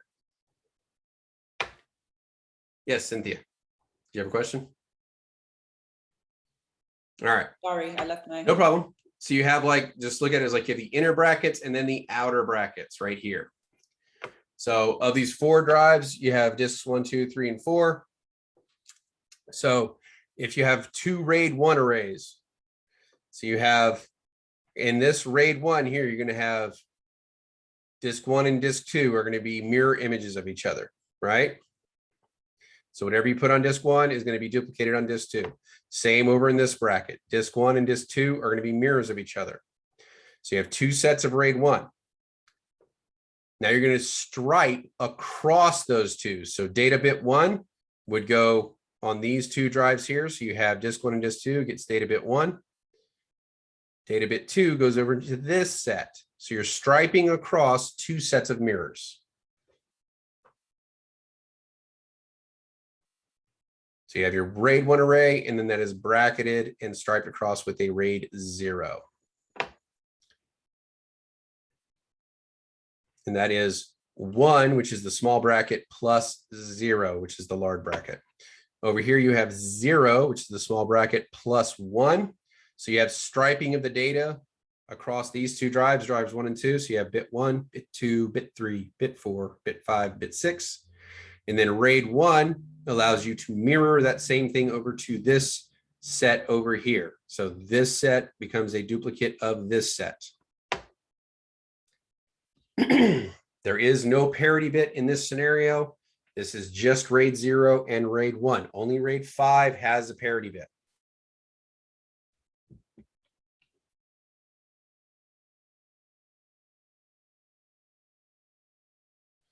The software will determine the dispersal of the parity bit within RAID 5. Yes, Glean. All right, so basically one is copying off of the other. It's just a mirror of the second one. As far as Okay, well, so you have like in this sense, let me go ahead and boom, get a brighter color here. Let's go with, we'll go with there. So like right here, right, these 2 drives are mirroring each other. And you have these 2 drives are mirroring each other. Right. Excuse me, boss. You have a text message. And then you would stripe across these 2.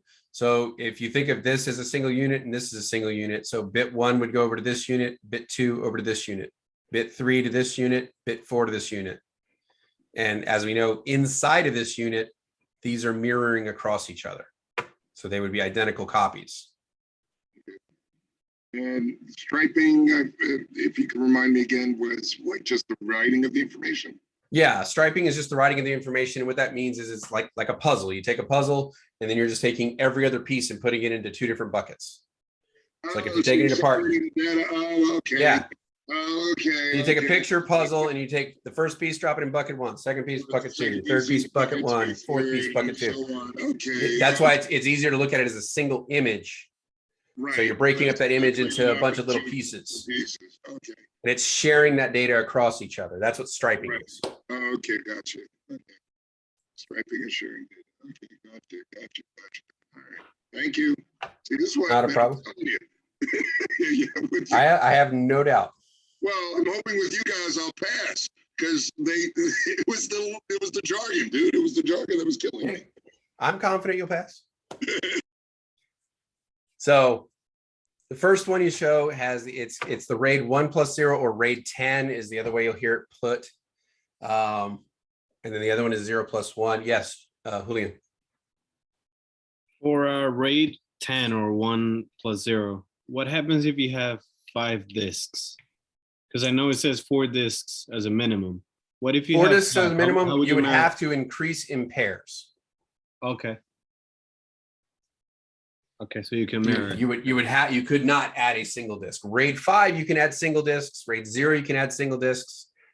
RAID 1 and RAID 1 plus 0 and 0 plus 1, you have to add, it has to be an even number in order to allow for the mirroring. Okay. Otherwise, they won't function. So, Cynthia, yes.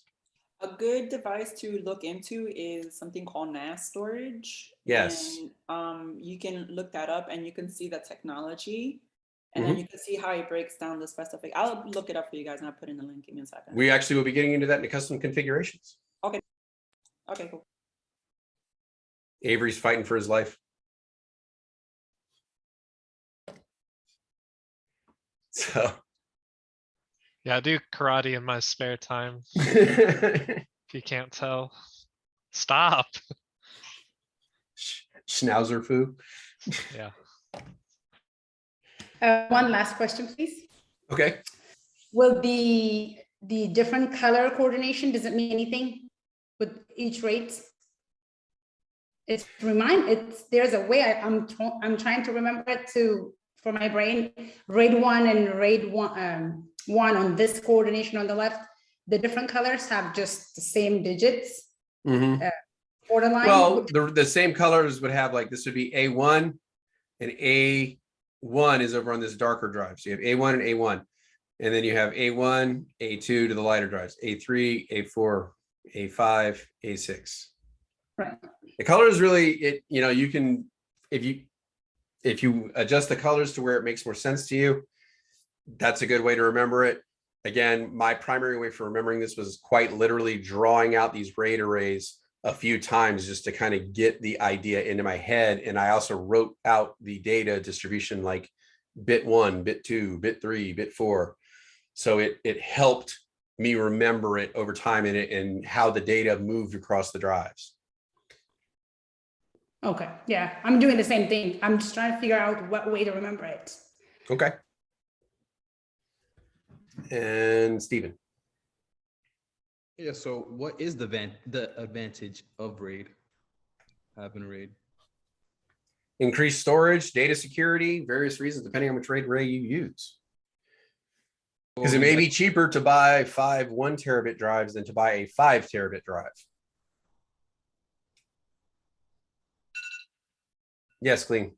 In a way, isn't RAID pretty much like how a server would work? To a degree, yes. As far as like storing information. Okay, that's why. So in a way, you're learning the miniature aspects of what a server does or what a server can do. Yeah, like well, it's basically being able to utilize multiple hard drives as a single unit versus individual units themselves. And if you are using them as individual units, if you don't have the redundancy built in and you lose one, you lose everything. Right. This offers you a variety of options to kind of save money, increase performance, and utilize what you already have. So is it fair to say that RAID systems are miniature servers? No, because there's a lot more that goes into that. Okay. Well, I mean, yeah. I get where you're going. I'm not trying to, I promise you, I am not trying to shoot down everyone's ideas. It's just when you start getting into certain terms, they have very specific meanings. And as you try to kind of push it into those meanings, it changes what they are.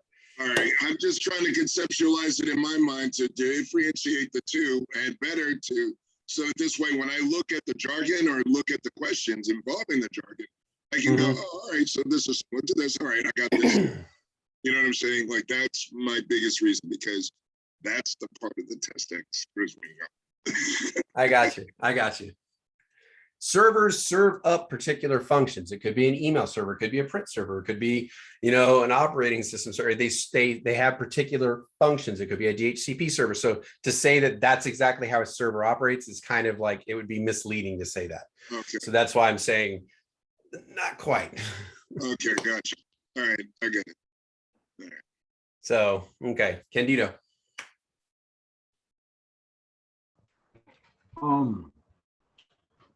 Does the RAID have to go inside of like a tower, or you can do it with external drives and there's some type of hub or something that makes all of them one when you just plug them all into like a hub? Well, we're going to be getting into that. Be like, so we're going to be getting into it. There's two different ways you can do it. There's like actual physical RAID arrays like this one right here, which is similar to the NAS that Cynthia was mentioning here earlier. It would look something like this, where you actually have all the physical drives in its own independent unit, and it handles the RAID array for you. That is like the fastest, most effective way to do it. There's another way you can do it. If you installed multiple hard drives in your computer, you could do a software RAID and run multiple drives in your physical computer like a RAID array. So but then, the answer to your question is both. If that makes sense. Those would all have to be plugged in to your computer all the time, correct? What, a RAID array doesn't need to be plugged into your computer all the time? No, only so long as you're using that information. Like with the software, with software RAID, all of the hard drives will always have to be plugged into the computer, right? Or not? Yes, if they were internal to your computer, yes. All right, I got you. All right, Susan. Yeah, I need the last slide. Okay, so in RAID 1.0 or 1+0, disk 1 mirrors disk 3, but disk 1 stripes with disk 2. Is that in how which one? In 1.0 or 1+0. So 1+0, disk 2 is a mirror of disk 1. Okay. Okay. And disk 3 is a mirror of disk 4. So you have the RAID 1 here in this little bracket. Mm-hmm. So 1 and 2 are mirrors of each other. 3 and 4 are mirrors of each other. And then it's bracketed by a larger grouping, which would be RAID 0. So it would stripe across group 1 and then group 2. Okay. But then RAID 0 + 1 on the right. Mm-hmm.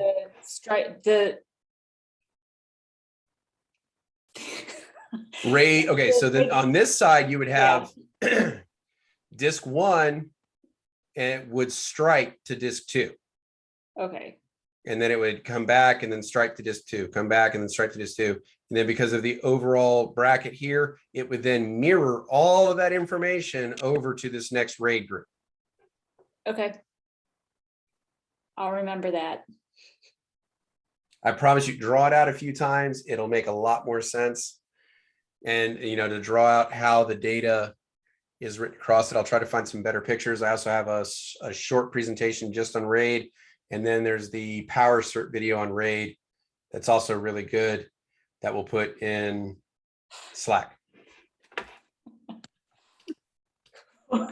So RAID is a sticking point for many people. So we understand that. So we try to give it to you in as many different ways as we can.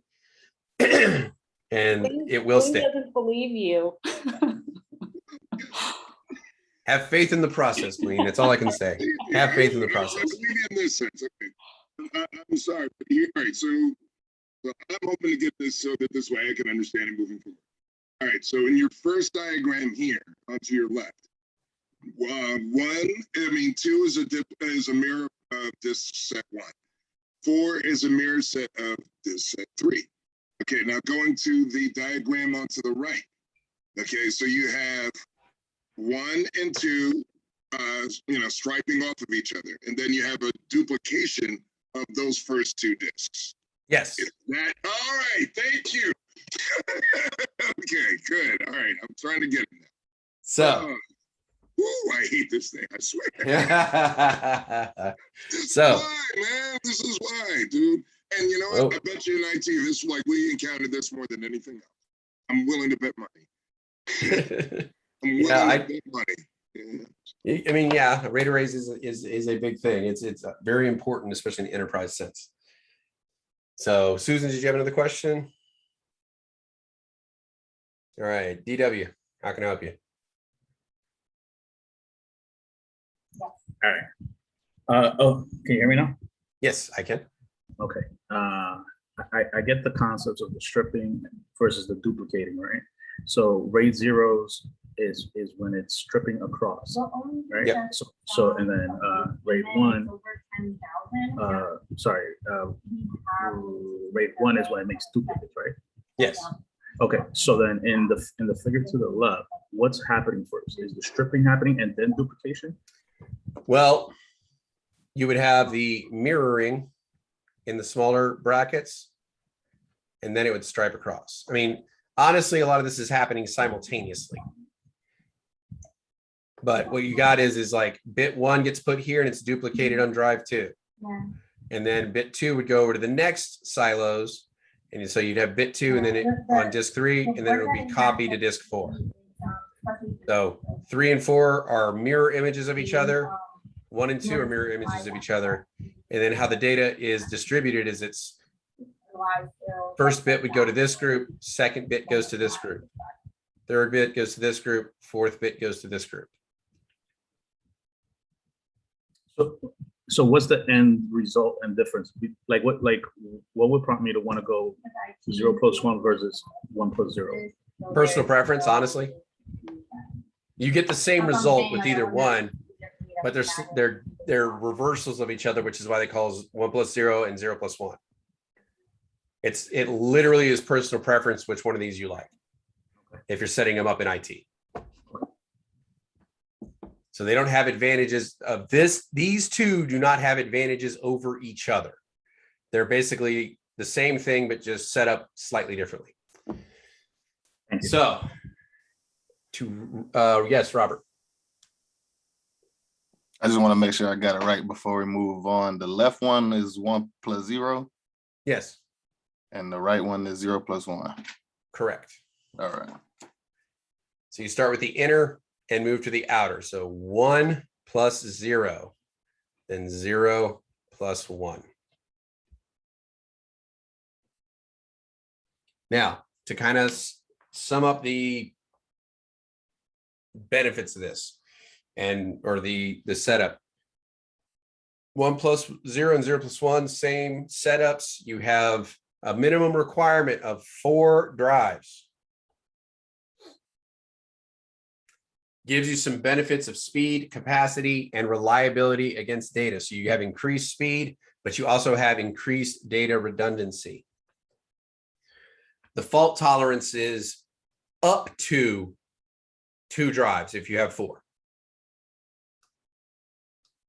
Up to 2 drives. That's very, very precise about that. Up to 2 drives, because here's where we got to pay attention to it. So if I'm working off of a RAID 1 plus 0, if I lose disk 1 and disk 3, I'm okay, right?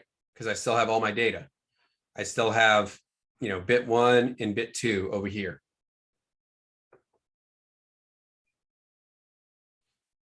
Does that make sense? Now, if I change it up just a little bit, if I lose disk 1 and disk 2, I'm hosed. I'm done. I've lost all my data because I've lost both drives in the same mirror. So bit 1 on both drives is gone.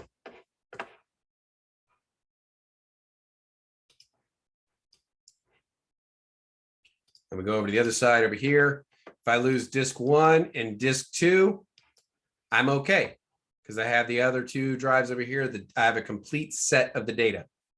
I'm all good. If I lose disk 1 and disk 3, I'm done because I've lost all my odd numbered bits.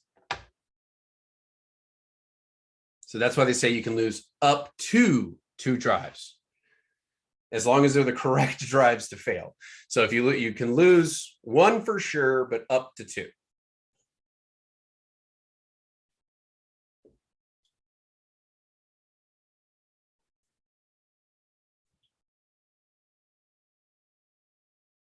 Are we uneasily comfortable with it? That's crazy. It will click. I promise you. Just give it time, draw it out a few times. It will click. Yes, Joseph. Yes, I'm trying to understand.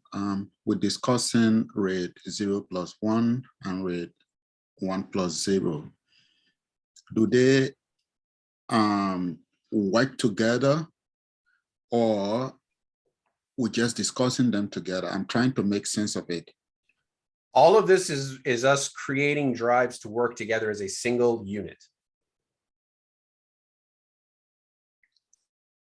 Okay. So yes, they do work together. Okay. Because I'm seeing here DEX1, DEX2, DEX3, DEX4 on 0+1. But then when we're discussing 1+0, they are not labeled as DEX1, DEX2, DEX3, DEX4. So that's making me to ask a question, whether they are related, they work together at the same time, or we're just discussing them together at the same time. What, 0+1, 1+0? Mm-hmm. What it is this is basically, it's the same setup, they've just reversed it essentially. So they're still using RAID 0 and RAID 1 in combination here. And then over here, they're using RAID 0 and RAID 1 in combination here. So this would just be like the two different ways you could set up this particular setup. Okay. Good. Okay. So, I mean, this would be two different setups. So you'd have this setup or this setup. You would not do both at the same time. Okay. Make sense? Yes. Yeah. Thank you. Okay. All right. So we will. Yes, Robert.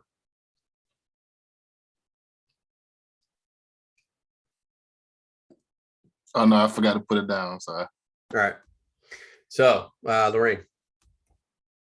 Just for my own clarity, aside from preference and understanding that you sacrifice speed, the more protection you have, you sacrifice speed. Why, depending on, I mean, in any situation, data is important. Why would I use anything other than 105? Well, again, you know, some people are like, you know, they like living on the edge. They're like, you know, I've never lost a hard drive in my life, so I will use RAID 0. Those are very few and far between. So very rarely will you ever see anybody use a RAID 0. There are people out there who do it. They like living on the edge. They, you know, like they like believing that Westgate will never let them down, or Seagate, whatever, Western Digital or Seagate will never let them down. You know, and then you get into RAID 1s. Those are people who really want to take care of their data.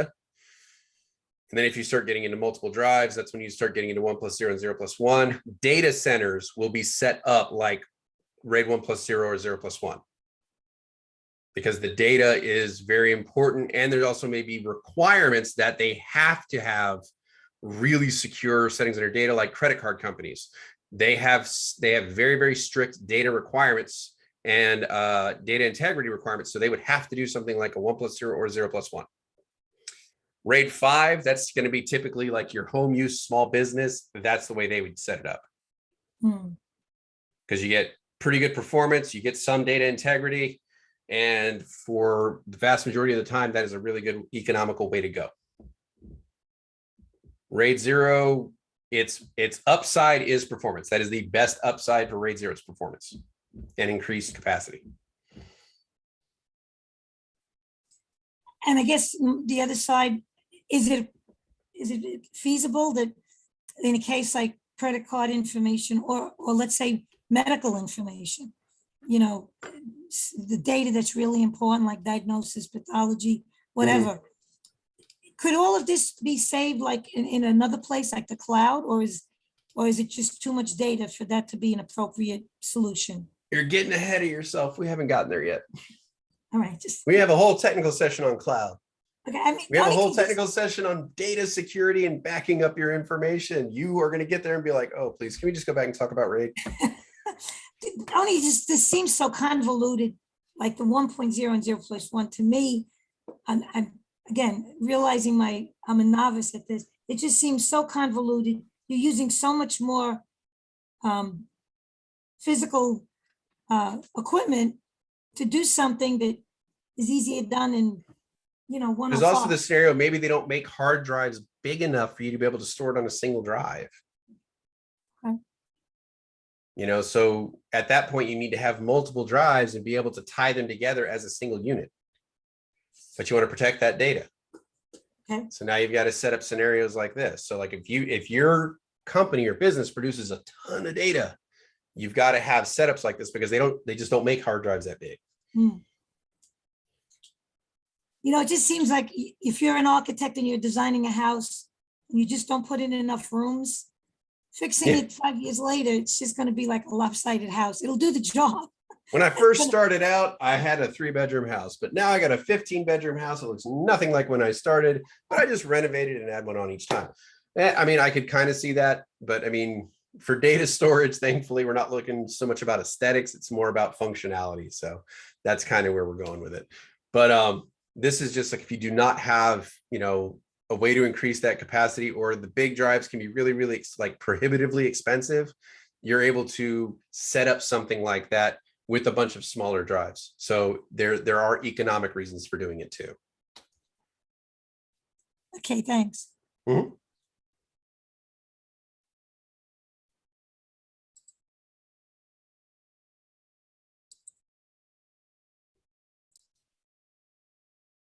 It improves, it should improve, like, I'll have to double check that, but from my understanding, RAID 0 improves read-write speed because you're operating off of 2 drives. So you're increasing capacity and read-write access. I'll double check it. All right. We will revisit this, I promise.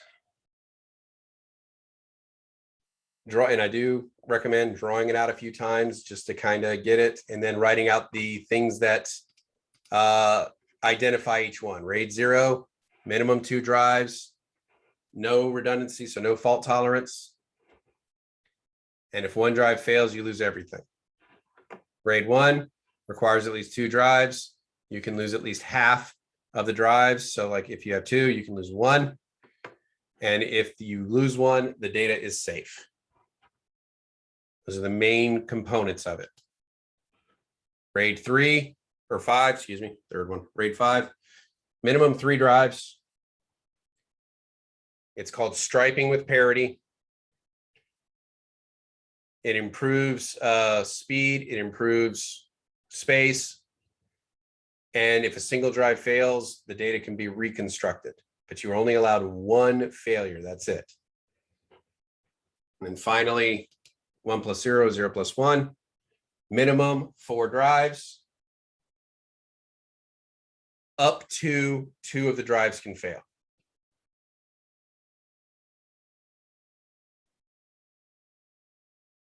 So up to 2 drives. So those are the key components we want. It gives you capacity, speed, and data reliability. Take a screenshot of this. You're going to want to remember this.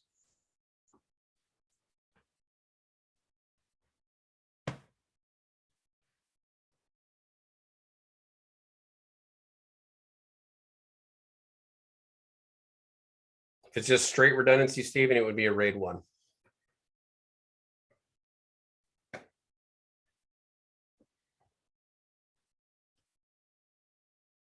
Yes, DW. I'm sorry, I was on my phone walking while you were going over some of the RAID things. So for RAID 5, it stripes with parity, right? Yes, striping with parity. Up to only 1 drive can fail, right? Yes, not up to 1. It doesn't matter how many drives you have on a RAID 5. No, that's what I mean. Maximum 1. Fail. Maximum 1, yeah. Yes. But RAID 1, right? When it duplicates, let's say I have five drives. Does it duplicate? You couldn't do a RAID 1 with 5. You would need an even number. Even number. Oh, okay. So that's why it's up to half of whatever it is. Yeah. So it's a mirror, and then it would, you could only lose, like if you lose 1 drive and its mirror, you're in trouble. So think of it as 2 drives minimum, and of those 2 drives, you could lose 1 of those drives. Okay.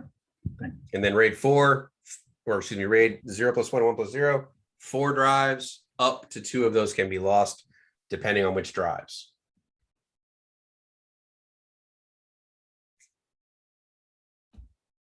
Are we feeling like we're drinking from a fire hose yet?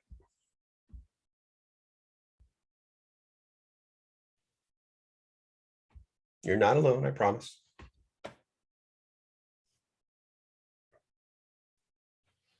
Okay. Now we have hardware versus software RAID. Hardware RAID is like that fridge looking thing that had the little shelves sticking in it. The controller handles all the RAID functions. The controller itself, which is that fridge looking thing, has its own chips with their own processors, memory, BIOS, ROM, everything in it. It allows for hot swapping. So if a drive goes bad, you can pop one out like a toaster and shove another one in there, and it can start actively syncing those drives. And it is used when performance is a priority, but you pay for that performance. It is more expensive. Software RAID means the operating system on your computer handles the RAID distribution. Windows has that capability inside it to be able to create software RAID. So does Linux, so does Mac OS.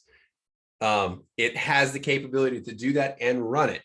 It works for small RAID solutions, but you sacrifice drive performance. It slows things down significantly because it requires a lot of processing power to make this kind of stuff happen. So Windows Server allows for RAID 0, 1, or 5, and it works with SATA or PATA connectors. And then 7, 8 will do 0, 1, 8.1 and 10 can do 1 and 5. Linux also can do it, and I believe you will get an opportunity in a lab to do that. And it is used when price takes priority over performance because it is significantly less expensive than buying a hardware RAID setup.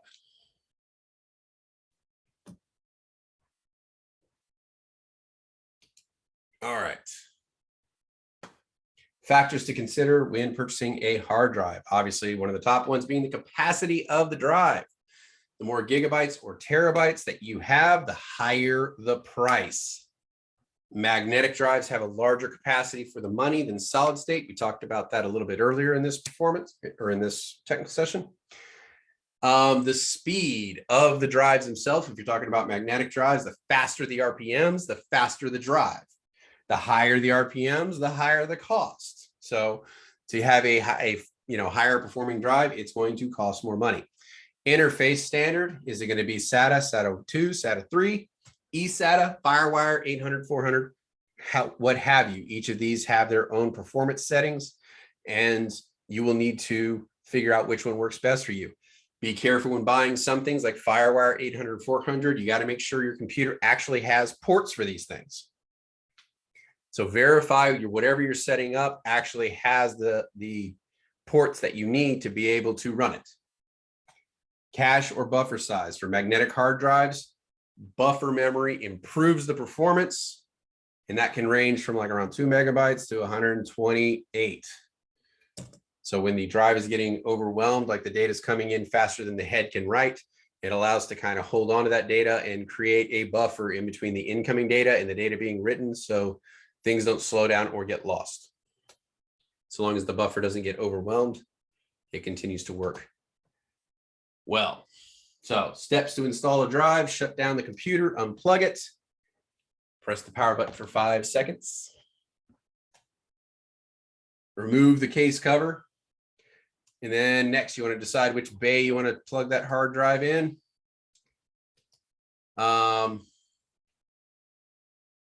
Examine the locations, make sure the power cords will fit and you have the right number of connectors. For a stationary bay, you need to use a screwdriver to remove the metal tab that will be blocking that bay. So you can install it if you need to, if it's got an external access. If not, it will allow you to screw it in and set it in on your card, expense card. Now, decide which SATA or IDE connectors for onboard use. Next, connect the 15-pin SATA power connectors, the 4-pin Molex from the power supply. Next, check all your connections, close everything back up, power it up, and pray. and you should be good to go. At that point, you should be able to set up your RAID array internally if you so choose. Here is kind of a look at the bays from the side. Some of them use a screw to secure. And some have these plastic clips to hold them in place instead.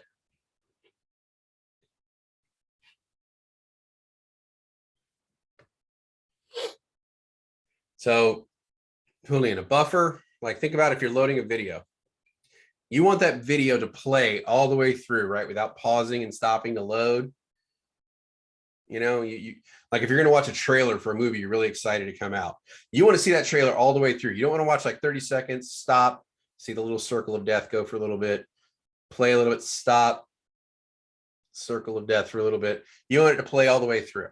So when you first start to load it, you see that little bar on the bottom starts filling up and pushing ahead. And based on how fast it's loading, it will wait to play so that you can play all the way through. Sometimes that works, sometimes it doesn't. But what it's doing is it's creating a buffer in loading time so that you can play the video through without having to stop to load more video. It's the same thing here when you're loading data. The head on the drive can only write data so fast, but the data may come in faster than the head can write. So it will hold that data back a little bit so that as the drive is writing, it's releasing the drive to the head to write. Does that make more sense? Yeah, it's perfect. Thank you. Okay. All right.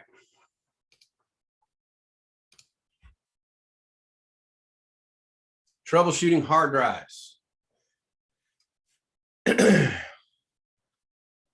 Slow performance typically is the result of use.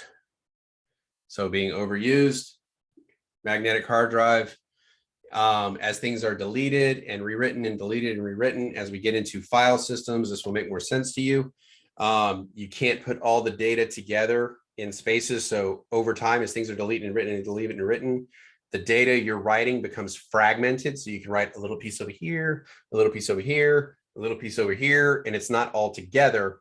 So you actually have to run a defragmentation tool on your hard drive, which takes all the data that's supposed to be together and puts it together in chunks so that the data can be read really quickly. So that is one of the things for slow performance. Problems during boot. If the UEFI or the BIOS cannot find the hard drive in post, displays an error message.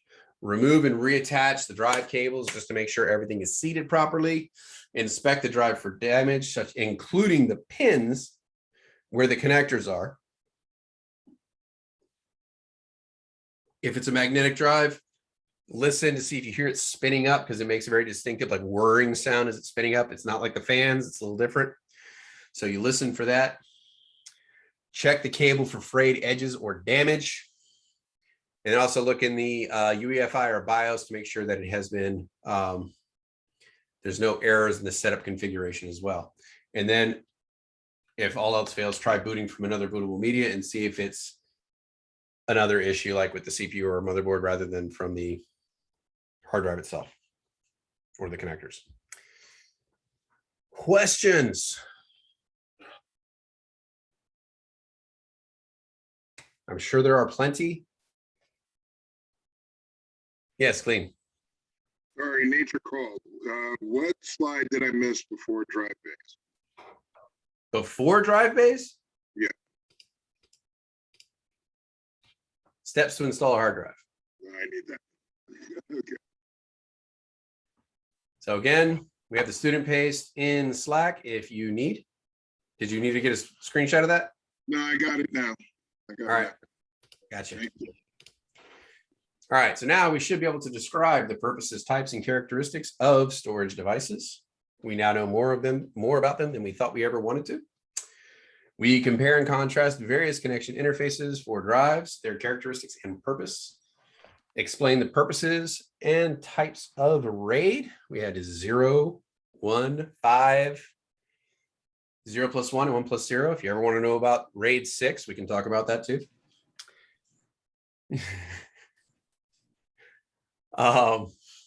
We should know, be able to describe the process for installing storage devices, identify common hard drive problems, and describe how to solve them. With that, we will conclude this technical session.